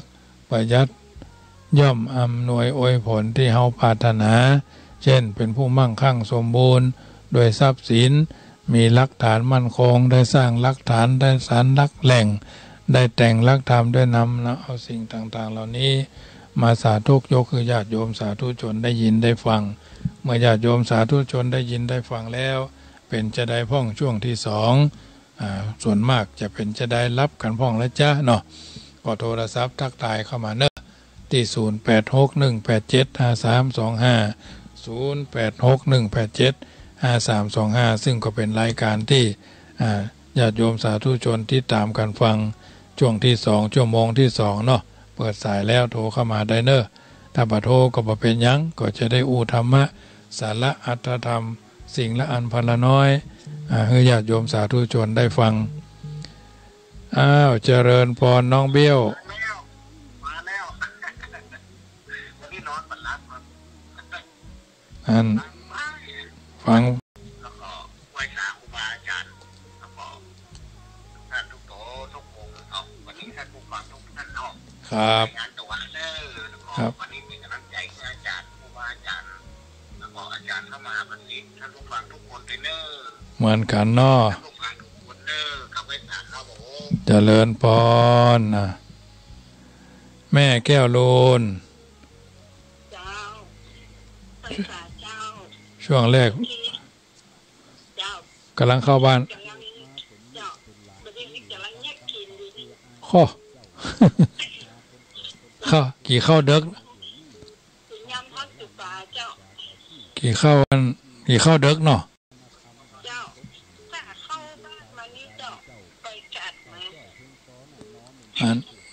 พูดถึงกันกี่เข้าเด็กแต่ไปกำลังใจให้แม่แก้วโลนเนอเจ้าเจริญพรเจ้าพี่นันสารพีเด็ดใจไว้สาท่านพระคุณเจ้าที่เคารพอย่างสูงครับฟังตั้งแต่หมู่หินนะครับท่านพระคุณเจ้าขอนึกว่ารับละกันไปแล้วไกลบรรลับครับฟังตลอดสำหรับเดือนครับ10 โมง 11 โมงเกินวันรับครับรับเดือนครับอ่านข่าวเดือนถูก4แล้วได้ฟังตั้งแต่ปลุกแรกมากแล้วครับแล้วก็ช่วง2ก็ไปทำบรรยายนะครับเนาะศุลกรรมพระบทวันทำนี่มีกี่ผูกนะท่านเจ้าครับทำข่าวนะครับโมเห็นนี่มี14อ๋อ14เหมือนอยู่นะจบนะครับเนาะกำลังมันทุกวันการเนาะวันใกล้วันไหนละผูกไปได้แล้วครับเนาะวันละผูกถ้าว่าโวยมันก็จะจบโวยนะกะว่าโวยจะโวยได้ฟังมันเป็นข่าวดียายก็ฟังก็หมดดีครับของเก่าของเดิมที่เป็นเขียนไว้ก็มีสาระแก่นสารโดยศัพท์มันครับมันมีความคล้องจองการฟังของม่วนเป็นของที่อนุรักษ์รักษาไว้นะท่านพระคุณเจ้าเนาะครับผมเคยได้ยินครับแต่ว่ามีหลายเรื่องหลายปลูกเนาะทำโบราณอาจารย์ล้านนาของเราฟังของม่วนดีครับได้ครับพอคิดหลายอย่างหลายอันโดยเนาะโดยได้อันโดยท่านพระคุณเจ้าเนาะครับผมขอไปไว้สานะครับโมทนาเป็นอสารพีโยมพ่อแม่ริมเจริญพรฟังอยู่นอฟังตลอดเลยครับฟังอยู่ครับผมรับผมนอนนะผมรับดึกครับยังแค้นเนาะคนได้ฟังโดยก็ม่วนใจเนาะฟังมากเลยครับม่วนดีครับเข้าดึงในขนาดเลยครับครับผมเป็นกำลังใจให้พ่อเนอดีเลยธรรมะธรรมโมนี่ฟังได้เรื่อยๆมันบอกฟังเพลงฟังข่าวฟังอย่างนั่นเนาะฟังโควิดก็จะมาทำแล้วน่าก็ฟังนั่นปดหมดนั่นเนาะธรรมะดีกว่าม่วนครับพอเป็นกำลังใจให้พ่อเนอผมก็เป็นกำลังใจให้ท่านนะครับโมทนาแม่ครูเหรียญทองไปวัดมาแล้วก็มาถึง3 ทุ่มแล้วครับการนี้ติดตามได้ฟังนักเจ้าโมทนาเจริญวันนี้ได้หลายโมทนา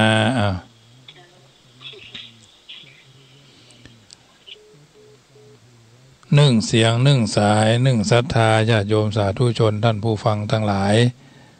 มีโอกาสก็โทรเข้ามา0861875325เจริญพรแม่บ้านมอนศรีมารามอ้าวติดละเนอเข้าใจดีนอวันนี้นอเจ้าก็ปวดดีเลยตั้งหลานกินเลยอยู่ในห้องเจ้าช่วงแรกนี่เป็นธรรมะโมทนาแม่จันเพนคำโพธา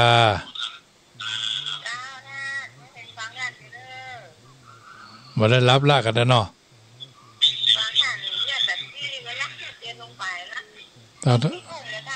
เจ้าทุก4 ทุ่ม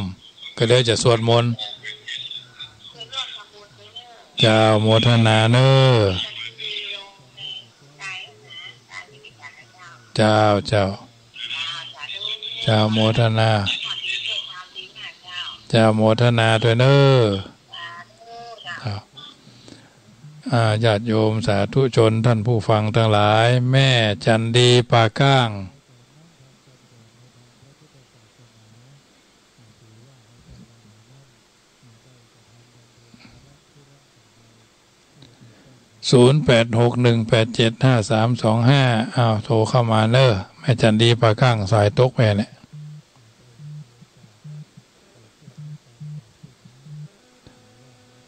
เจริญพรฟังอยู่นอกบัดรับลากกันแต่ฟังหมู่หินตะกี้เข้าใจดีเนาะกี้ฟังทำเมืองเข้าใจดีเนาะเข้าใจดีเป็นกำลังใจรับม่วนวันนี้นะ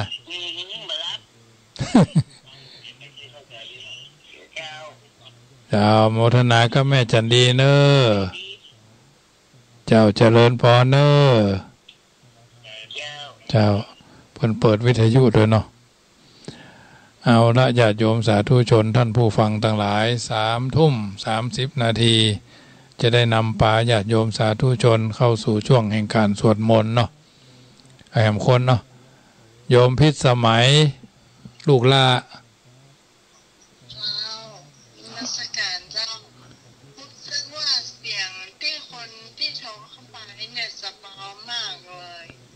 มันไม้เดิมมันดูดมันนี่เปลี่ยนไม้ใหม่มันรู้หน่อยมันเสียงเบามากเลยแต่ว่าคนนี่แทบจะไม่ได้ยินนะเขาก็เตือนเนี่ยเป็นไม้ดูดกวาดขยะก็ได้ยินนะเข้าใจฟังตั้งแต่เจ้าแล้วกะมาฟังตอน3 ทุ่มต่อรับเอาแห้งแห่ดูหน่อยเนาะจะได้จัดรายการต่อค่ะบ่ได้ฮะมาไปอาบน้ำปีกมาก็มาเปิดฟัง3 ทุ่มพอดี3 ทุ่มจบพอดีอ้าวเป็นกำลังใจโยมพิสมัยเนอเจริญพรอ้าวน้องเบลว่าจะได้โอ้เสียงใสดีเนาะอาจารย์เสียงมันโป๊กแปะมันคุณเตือนมันเป็นไม้นั่นเป็นไม้ดูดเสียงใสดีอ่ะวันนี้ก็เสียงดีเสียงใสเหมือนลำโพงวัดหัวหินใหม่เลยอ่ะอย่างเดียวกันนะครับฟังแล้วเสียงมันใหม่มัน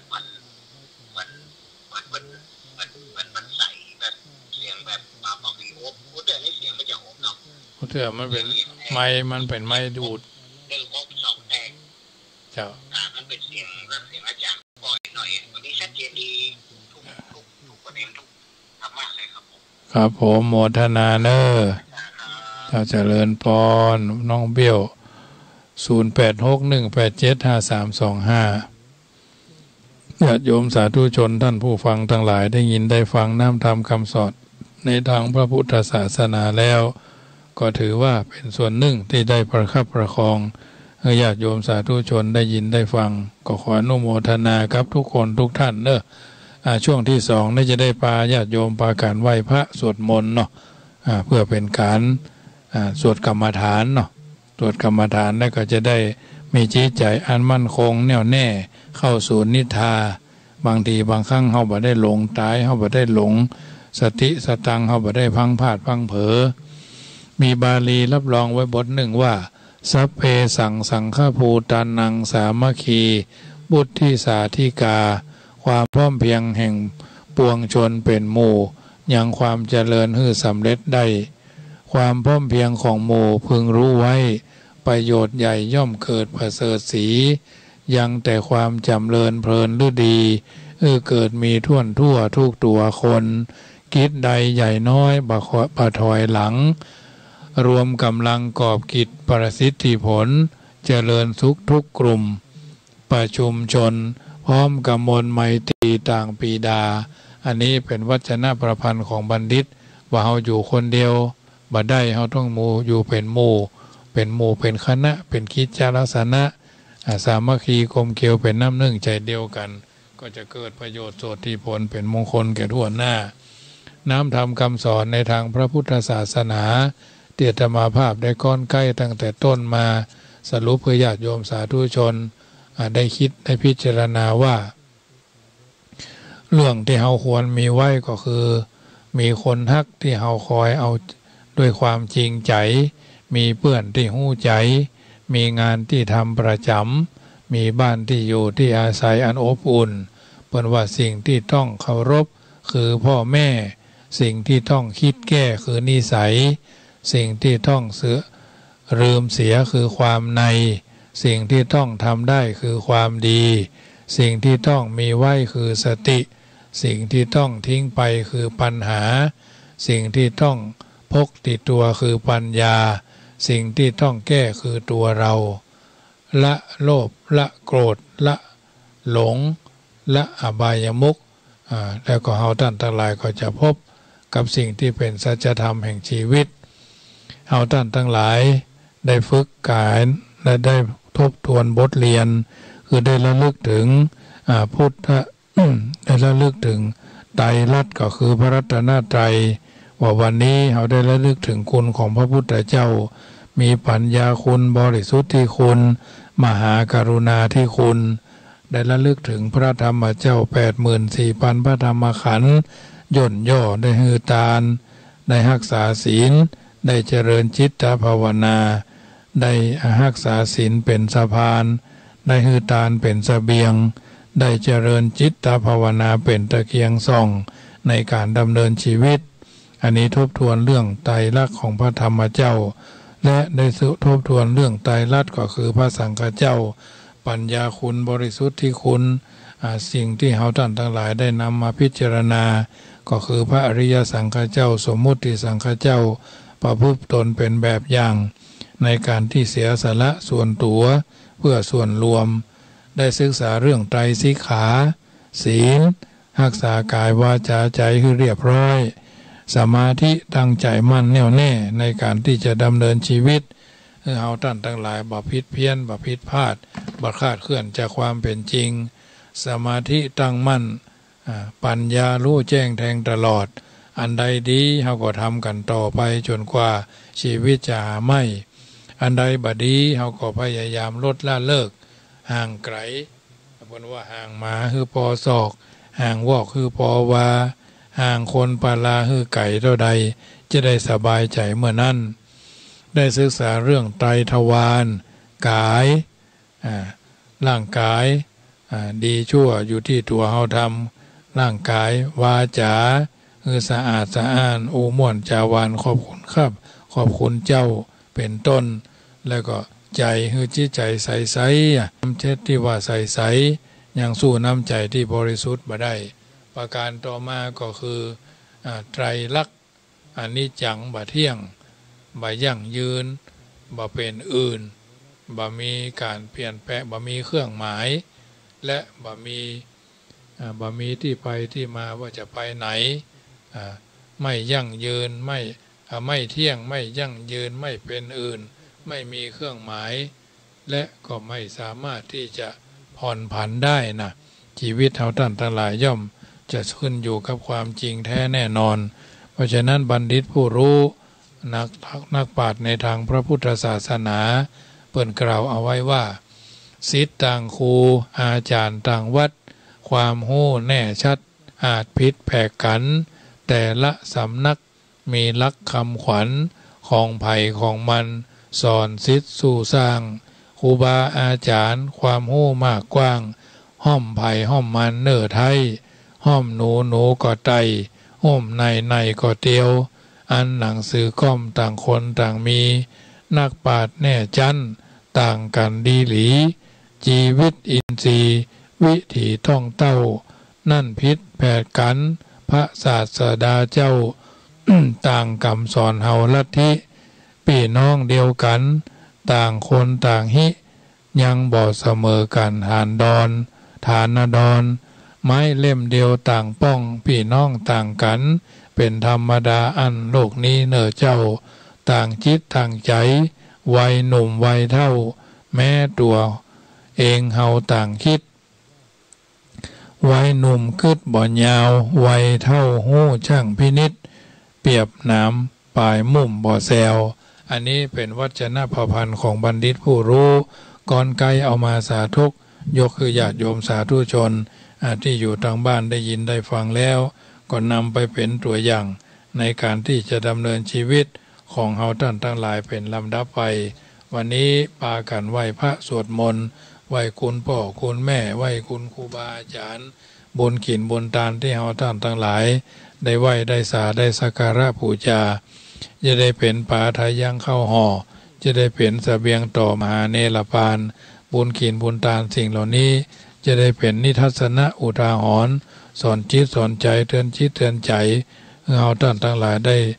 เข้าสู่แห่งความเป็นผู้รู้เป็นผู้ตื่นเป็นผู้เบิกบานด้วยประการละทั้งปวงตั้งอกตั้งใจไหว้พระพร้อมๆกันเนอะอะระหังสัมมาสัมพุทโธภควา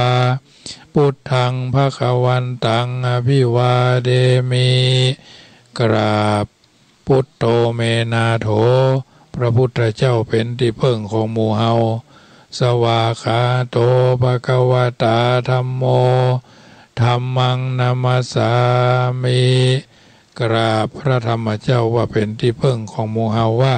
ธัมโมเมนาโถพระธรรมเจ้าเป็นที่พึ่งของหมู่เฮาสุปฏิปันโนภควโตสาวกสังโฆสังฆังนามามิกราบระลึกถึงพระอริยสังฆเจ้าว่าสังโฆเมนาโถพระอริยสังฆเจ้าเป็นที่พึ่งของหมู่เฮา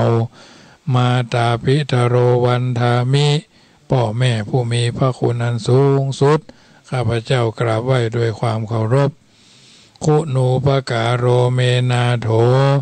ครูบาอาจารย์เป็นที่พึ่งของหมู่เฮาพระเจ้าห้าพระองค์นี้เอาพยายามสร้างให้มีสร้างให้เกิดสร้างให้ปฏิสถานอยู่ในจิตอยู่ในใจเฮาเป็นลำดับไปต่อไปก็นึกถึงนอบน้อมพระพุทธพระธรรมพระสงฆ์ว่านะโมพุทธายะนะโมธัมมายะนะโมสังฆายะพุทโธเมนาโถธัมโมเมนาโถสังโฆเมนาโถนัตถิเมสะระนังอัญญังพุทโธเมสะระนังวะลังเอเตนะสัจวะเจนะโหนตุเมเจยมังกลังนัตถิเมสะระนังอัญญังธัมโมเมสะระนังวะลังเอเตนะสัจวะเจนะโหนตุเมเจยมังกลังนัตถิเมสะระนังอัญญัง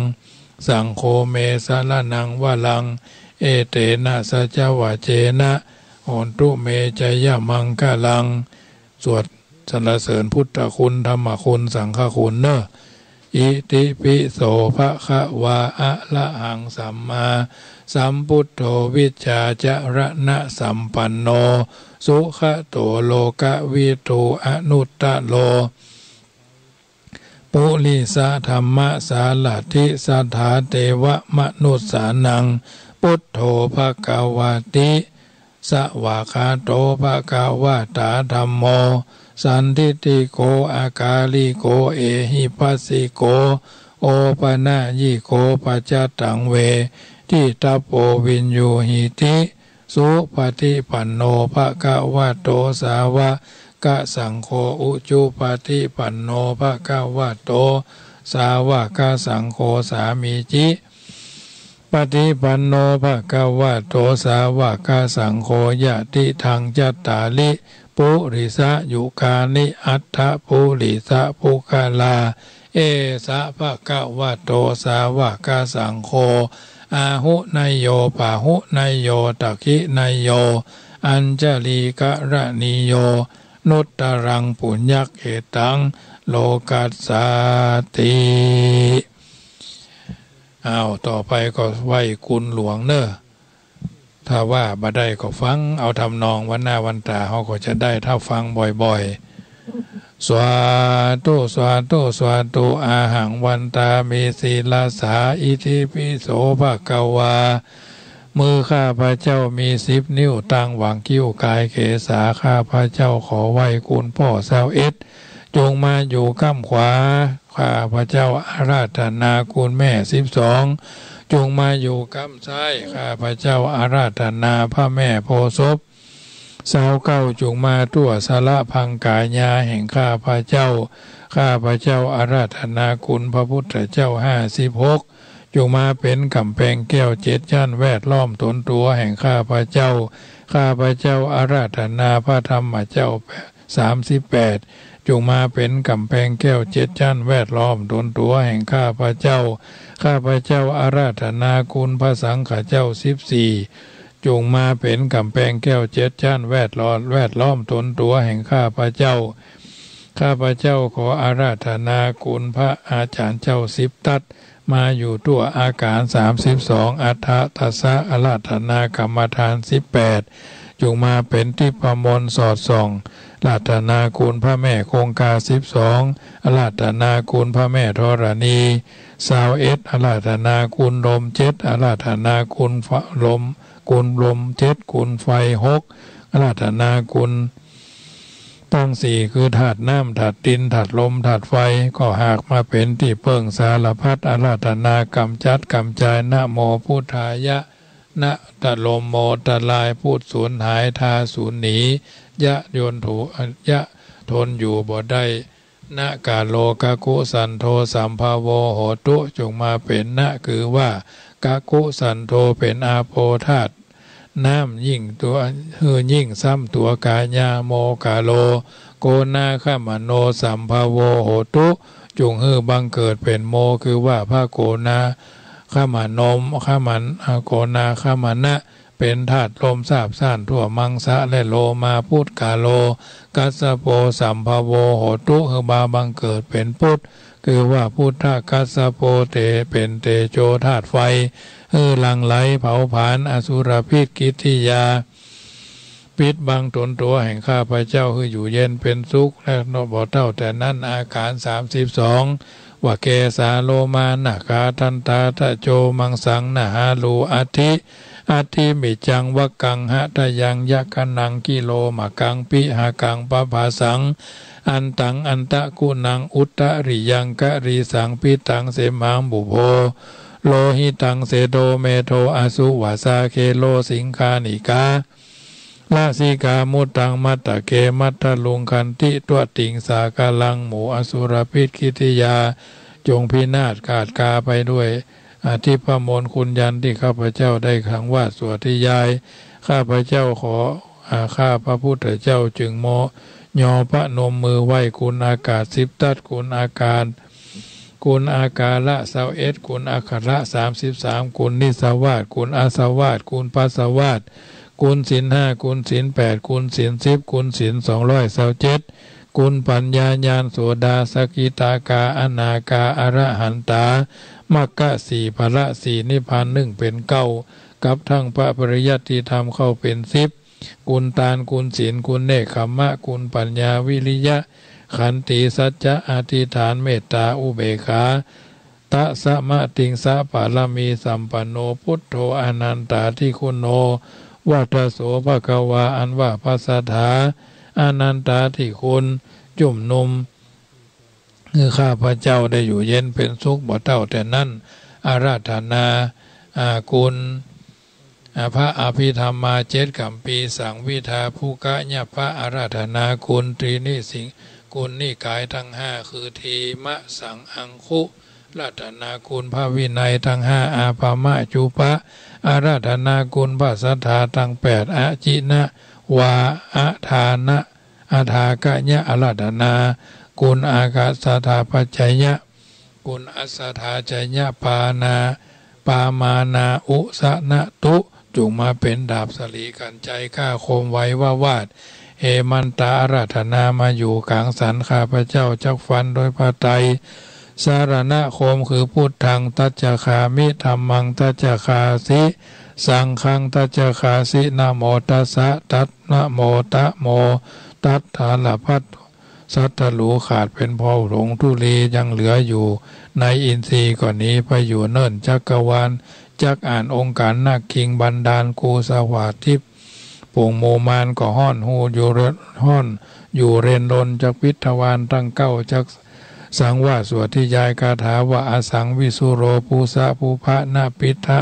ทวารังปิตสมิตพุทธอนันตพิทวานตั้งเก้าจักเล่าพระคาถาว่าพุทโธจะมัชชิโมเสโธสารีพุทโธจะทักขิเนอุตตะเลโมคคลาโนจะอานันโตปัจฉิเมวัจจะโกณดัญโยปุปโตภาเคภายเพจะขวัมปฏิอุบาลีหะติฐานเนอาคานโยจะกัสสโพราหุโลเจวะอีสาเนสัพเพเตพุทธมังกลาโยจัตวาปูจิโตหาโตโหตินิทุโขนิรูปัตตโวมหาเตโชสตาโหติจยะสุธีภวันตุเมต่อไปก็ไหว้ปารมีสาวเก้าจันเนอสวานตุสวานตุพระปัญญาปารมี30ทัสสาธุพระปัญญาปารมีวัดแวดล้อมวิริยะปารมีอ้อมระวังดีศีลปารมีบังหอกบังดาบเมตตาปารมีผ่าแป้ทั้งพื้นด้านหน้าปารมีคือเป็นพื้นดังต่อเตาเบกาปารมีคือก่อเป็นเวียงสัจจะปารมีแวดละวังดีเป็นไม้ใต้ขันติปารมีกายเป็นหอกเป็นดาบบางหน้าไม้และปืนไฟอธิฐานหน้าปารมีพันดาบไปทุกแห่งแข็งแห้งป่าฝูงหมู่มารผีสางภายเพศทุกทวีปพที่ปั้งไปนีนางธรณีอาสาจันโสสาเหมือนฝันอยู่ข้างน้ำนาทีนองกวางต่อกวางแตกตีฟองระนองระเนื้อกายเป็นข้าวตอกดอกไม้ถวายปู่จาผ้าแก้วแก่นไทยสตันพระพุทธทางเฮยจุงมาภายโพดอนุญาตโทษโปรดผู้ฆ่าแต่ดีลีแม่ธรณีออกมาหีดมวยผมอยู่ที่ธาตุจ้างให้ใครขจังงาซับดินพ่นน้ำนาทีลงพัดพายขอจ้างพายหักตบเต้าพยามานห้องเอาปูนบัวกับยอมือคืนตุนหัวใส่เก้าผู้คานี้ได้จีวาลูกศิษย์พระพุทธเจ้าผู้มีบุญสมปานอันมากนักพระพุทธเจ้าจึงตั้งพระปัญญาภารมีไว้เก้าชั้นตั้งไว้ตั้งนาก็ได้เก้าชั้นตั้งไว้ตั้งหลังก็ได้เก้าชั้นตั้งหลังตั้งแต่หัวแผ่วตีนก็ได้เก้าชั้นตั้งแต่ตีนแผ่วหัวก็ได้เก้าชั้นแสนวาลูกผืนจักมาเสมอเหมือนฝนแสนหาก็บ่มีจักไกลก็บ่มีมาจักไกลได้ข้าพเจ้าเลยได้ชื่อว่าพุทธกุนังธรรมกุนังสังฆกุนังพุทธอินตาธรรมอินตาสังฆอินตาอัสสหับแม่ธรณีผู้อยู่เหนือน้ำผู้อยู่ก้ำแผ่นดินการใครคันค่าได้ละลึกคือถึงตึงหาคุณพ่อคุณแม่คุณพ่อคุณครูบาอาจารย์คุณพระแก้วเจ้าทั้ง3ประการคุณพระพุทธคุณพระธรรมคุณพระสงฆ์คุณแดดคุณฝนคุณน้ำคุณลมคุณไฟคุณกุศลเจ้าก็ดีคุณนางอุตราเจ้าก็ดีคุณพระปเจกเจ้าก็ดีคุณพระตนเมตตาภาวนาเจ้าก็ดีคุณพระแม่ธรณีเจ้าก็ดีจุงมาสัมพิทักษ์รักษาคุ้มครองตั้งกำหน้าและกำลังยังตนตัวแห่งผู้คาตั้งแต่ทีคาการะยามนี้วันนี้ค่ำคืนนี้และต่อไปนี้จิ้มแด่เตอพุทโธพุทธังรักษาธัมโมธัมมังรักษาสังโฆสังฆังรักษาพุทโธพุทธังอะระหังธัมโมธัมมังอะระหังสังโฆสังฆังอะระหังพุทโธพุทธังกันหะธัมโมธัมมังกันหะสังโฆสังฆังกันหะอายุวันโนสุขังพระลังญาติโยมสาธุชนท่านผู้ฟังทั้งหลาย ได้ยินได้ฟังน้ำธรรมคำสอนจากรายการเสียงธรรมก่อนรับตามาถึงช่วงสุดท้ายได้ไหว้พระสวดมนต์เรียบร้อยแล้วก็คงจะเป็นนิทัศนะอุทาหรณ์เตือนจิตสกิจใจเอาท่านทั้งหลายได้เข้าใจในน้ำธรรมคำสอนก่อนจะรับจะนอนวันนี้ก็ได้ไหว้พระสวดมนต์เป็นที่เรียบร้อยต่อไปก็พากันหยาดน้ำแบบโวหารเนอะตั้งจิตเป็นกุศลอาจจะเป็นวันคล้ายวันเกิดวันครบรอบวันสำคัญของแต่ละคนแต่ละท่านว่าอิมินาปุญญาตาเนนะด้วยบุญทานทั้งหลายผลผูงนี่นาภายแผ่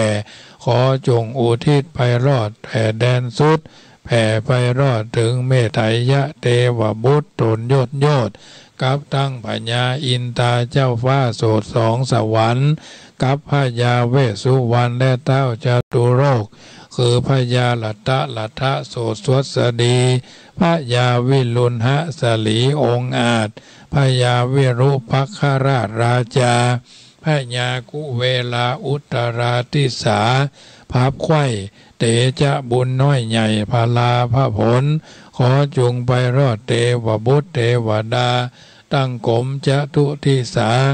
ตลอดเงี่ยงน้ำหยาดพัทวีถึงธรณีเชื้อเต้าโลกหรือโลกนางน้อยโศกรรมทะลวงพระริยาพวงทุรีตั้งบุตตาบุตรีนาดน้อยบอกกิ่งห้อยกับหายขอเทวดาเป็นสักขีพิยานเตี่ยงมันคืออาทิตย์จันทร์อังคารพุธพัดศุกร์เสาร์ราหูเกตนักขัตฤกษ์วิเศษทั้งหลายจงฮื้อกุศลนี่นาผายแผ่พับไปจุหลอดจอดใกล้ได้อนุโมทนาตั้งเวหาปลายต่ำใต้ผู้ฆ่าตั้งหลายใดแล้วจักฝากไปถึงพ่อแม่มวยมิ่งมิตรพ่อเกิดแม่เกิดเจ็ดเจนตระกูลเป็นเก้าเจนตระกูลเป็นแดนแสนเจนตระกูลเป็นขนาดอันเสี่ยงชีวิตจากหายสูญตั้งภูปชาอาจารย์น้อยใหญ่ขอกุศลนี่ไต่ตามตันตั้งพระริยาลูกหลานเผ่าพงพันพงอันตายไปอนันต์อเนกจงฮือปรากฏเกิดเป็นเครื่องทิพเทพตันติหลอนได้กลายเป็นเพศเป็นผีทุกการีนารกใหญ่ขอกุศลนี่ไฟนำหาตั้งสัพพะสัตตาน้อยมากขอถวายอุทิศนี่ไปรอดไว้จงฮือได้ถึงสุขเสวยผลขอฮือได้พ้นทุกข์อันคัดสนจุผู้ขอเทวดาหูเมื่อหยาดน้ำหมายตาลนั่นจุงจักมีเที่ยงแต่ดีหลีบ่เต้าแต่นั่นผู้ฆ่าตั้งหลายผู้ฟังรายการเสียงธรรมก่อนรับตาผู้ดำเนินรายการบรรยายธรรมเสียงธรรมก่อนรับตาก็กลัวเป็นโทษโดยกายกรรมทางกายวจีกรรมกรรมอู้มโนกรรมกรรมกึศผู้ฆ่าทั้งหลายจึงได้คงขวายผ่ำพร้อมตกแต่งน้อมนำมายังดอกไม้รูปเทียนและน้ำหยาดเมียดหมายตาลเป็นการตาลมาจำเนียนไว้ในฐานะสมุขีตามวัดตามบ้านเกหสถานที่อยู่ที่อาศัยเพื่อจักถวายปูจาตาลขอสู่มาน้อมขาบตามปัทมบาทคาถาว่าอาจารโยพันเตอาจารโนโนพันเตอาจากามายะถาภะเลยะถามูลเหยะถาอากุสะเลเยมะยังพุทธธัมมาสังฆาเตสุรัตเนสุอาทิเทวาปัจจุปันเนวาอวิวายะทิวาระโหวากาเยนะวาวาจายะวามะนาสาวาสุตินังสัพพังโตสังขมันตุโน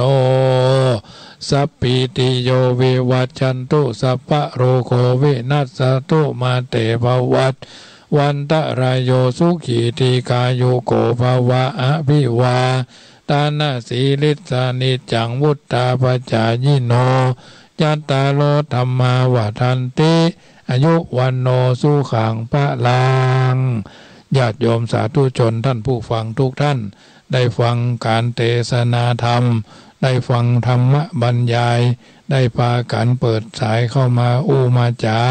ได้ปากันสังวาสสวดที่ยายพุทธคุณธรรมคุณสังฆคุณแผ่ภายยายบุญเอาหน้าบุญกลางหลายไปถึงพ่อถึงแม่ถึงพี่ถึงน้องสำเร็จเป็นปริภูรณ์นางแล้ว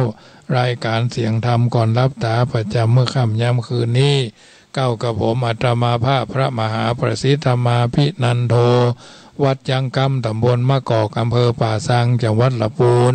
เบอร์โทรศัพท์08618753250861875325ดำเนินรายการมาก็พอสมควรแก่เวลาค่ำคืนนี้รับเป็นสุขตื่นเป็นสุขกันทั่วหน้าสะดุ้งตื่นมืนตามาพบกันใหม่ในวันต่อไปรัตนัตยานุภาเวนะรัตนัตยเตจาสาพุทโธบังซ้ายธัมโมบังขวา